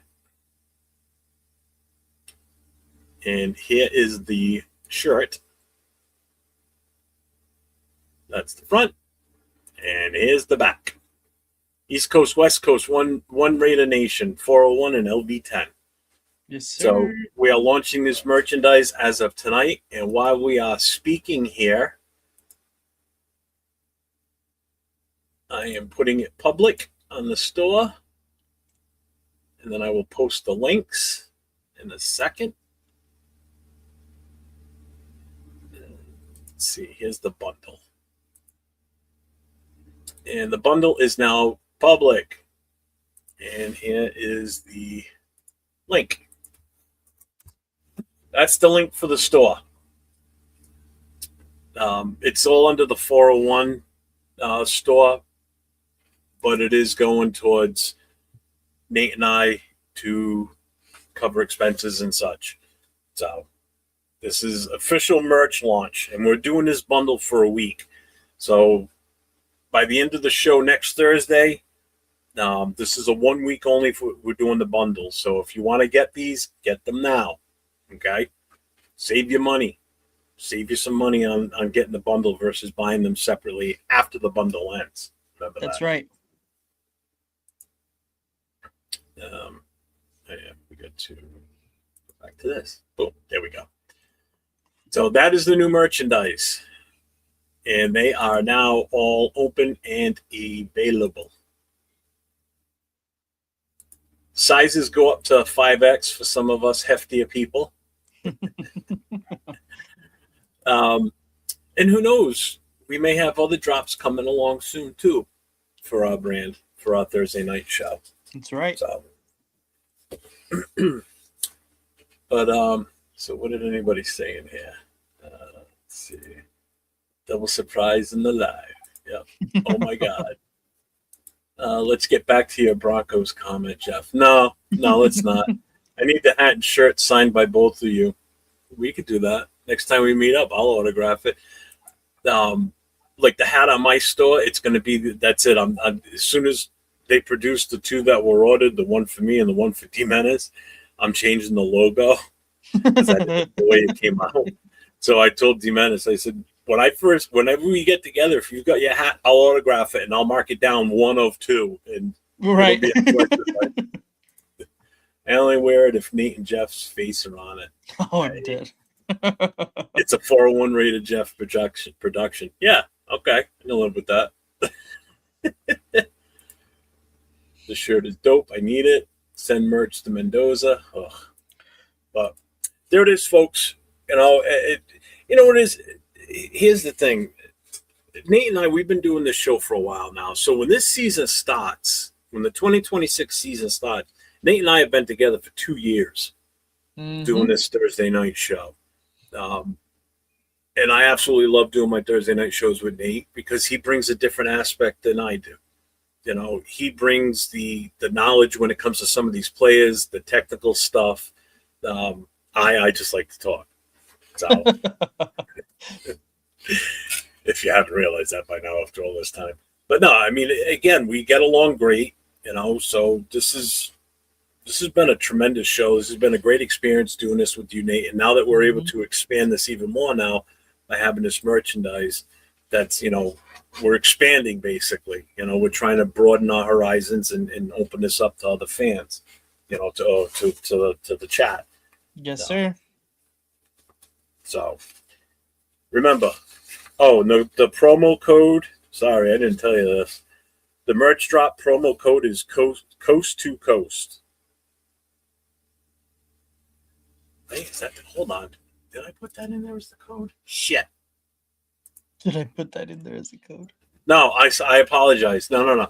The code is C2C 2026 is what it is. My bad. There you go. There it is. My bad. Here it is. Here's the promo code. C2C 2026. So after next Wednesday, code's out. I mean next Wednesday. So yeah. You got anything else you want to add? We're obviously not going to get to the big board tonight. Yeah, no, that's fine. I like the fact that we got a little bit more time with Brian today. Oh yeah, I would definitely. I'm glad we didn't cut it short. Like he was able to keep going because he was having fun. We were having fun with it. The chat was having a blast. The chat was super active. I know I didn't get to everybody's saluting us as they came in. It's just was trying to concentrate on making sure we asked them the questions that we wanted to, but at the same time notating all the questions that you guys were asking and make sure we at least got those questions asked of him too. So I'm absolutely ecstatic with how this came out tonight. This was a fun one. It really was. Yeah, it was a great one. Yeah, for sure. But oh well. You got anything you want to add tonight? That's it. I had a great time. I appreciate everybody coming up on here. We had a great guest. Want to thank him again, of course. But yeah, that's going to be it for me. 2 years, like sexual. You're an idiot. Do I get a feeling? Yeah, you're getting $10 off just by ordering them as a combo. I mean, you want to wait till next week and buy them separate, you know, then it's going to cost you $10 more. So, but yeah, I got nothing else. So next week we'll attempt again because we tried doing it last week too, didn't we? Yeah. Oh no, we didn't do a show last week. It was your brother's birthday. It was my brother's birthday. Yeah, you're right. We were going to do it until you realized it was his birthday that day. Yeah. So we will try and get to the goal is next Thursday. We'll cover the big board and what we did for our mock drafts to see how far off we were or if we got any right. Yeah. You got anything coming up that you're doing, or are you done with the Gruden stuff now? I've been so busy, I haven't even gotten to the Gruden stuff. I'm not gonna lie. But the next thing coming up is probably Bakersfield. So that's definitely gonna be punctual. I'm gonna do a bunch of Bakersfield stuff. So look forward to that for sure. What's up, Raider Pete? Can I make a suggestion when you go to Bakersfield? Make sure my audio is correct. Yeah. Yeah, I Make know. sure your audio's working, so you don't waste your time doing hours of video or whatever, and then realize when you get home, go, fuck, my mic wasn't working. So, Well, the good thing about last year from Bakersfield, the good thing from last year about Bakersfield is that it wasn't a user error. It was I didn't have all the right equipment. So now that I do, there we go.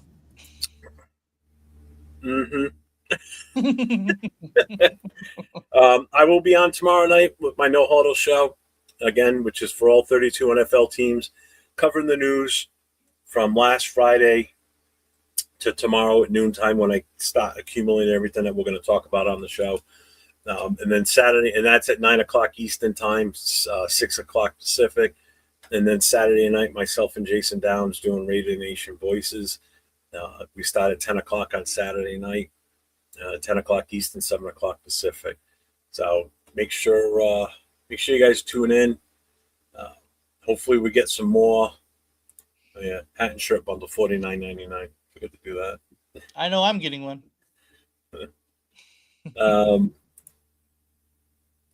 So you got any final thoughts on tonight, or any other questions? Or no, I think I'm all good. Yeah. All right. Just double check this. I just want to make sure I don't forget anything. I think I covered everything. All right. So I've got one little thing that I just want to do at the end of this here. Just to let everybody know that, tonight was different. Tonight was a reminder that this fan base is different. Brian proved that, every city, every station, every mile, stadium, not station, every mile, his commitment to doing this, breaking this record. I mean, again, I said it earlier in the show that was like his personal commitment to excellence. He committed to it and he excelled at it. So that's his commitment to excellence. That's Raider Nation. He is Raider Nation. And now we need the team to match that energy is what we're hoping for. If the team can do a quarter or just a fraction of the persistence that he had getting through that record last year, we could possibly be somewhat successful. It's tough, smart, physical, accountable, no excuses. That's the standard. Again, to Brian Fowler, thank you for being on here tonight. Nate, thank you for tonight with your questions and contributing to the show tonight. It's been a great collaboration. I mean, we put in some hours prior to tonight. You especially. Yeah, but still, I mean, we sat in the studio last night for a couple hours going over the questions, which ones we liked, which ones we didn't want to ask. I mean, that took some time. I mean, it's time consuming. So this isn't just clicking a button, going live, and just, hey, what happens. This planning and shit. So don't forget, on your way out tonight, hit that thumbs up, hit the subscribe, punch the notification bell right in the face, and as I always say, everybody, stay safe and go Raiders. Ciao. From the tailgate smoke to the late night post, best cash in the game. Raiders Coast2Coast. Click that play, let it roll. Silver, black in my soul, got 401. Righty to Jeff, breaking plays, taking notes. That chef, film on loop. He's stacking stats, calling out schemes, exposing gaps. When the line holds, when it don't, he said what they scared to quote. Raiders coast to coast, that's the show I trust the most. From a bay down to that post, we riding, we riding. Raiders coast to coast, if you bleed that silver ghost, hit subscribe and raise a toast. We riding, we riding. LV Raider 10, bring that flame. Live from the desert, loving this game. Stories from the stands, from the strip. Heart in the huddle every trip. They debated, never fake it. Caught a draft pick, celebrated when the shield shine bright on screen. You can hear the whole fan base scream. Let's go! Let's go!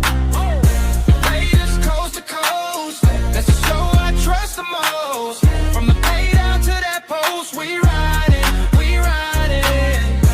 Raiders coast to coast. If you bleed that silver ghost, then subscribe and raise a toast. We riding, we riding.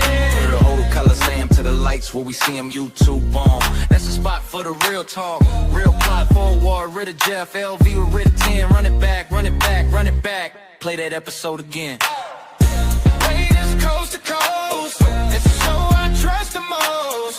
From the bay down to that post, we riding, we riding. Raiders coast to coast. If you bleed that silver ghost, then subscribe and raise a toast. We riding, we riding.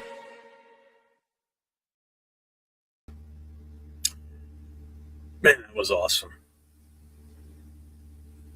That was so sick. It still says live.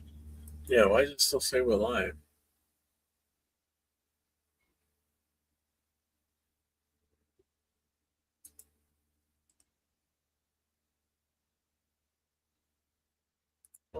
Are we still live? We don't want to talk bad about Raider Pete. Because you still are live. Are we still live? From the tailgate smoke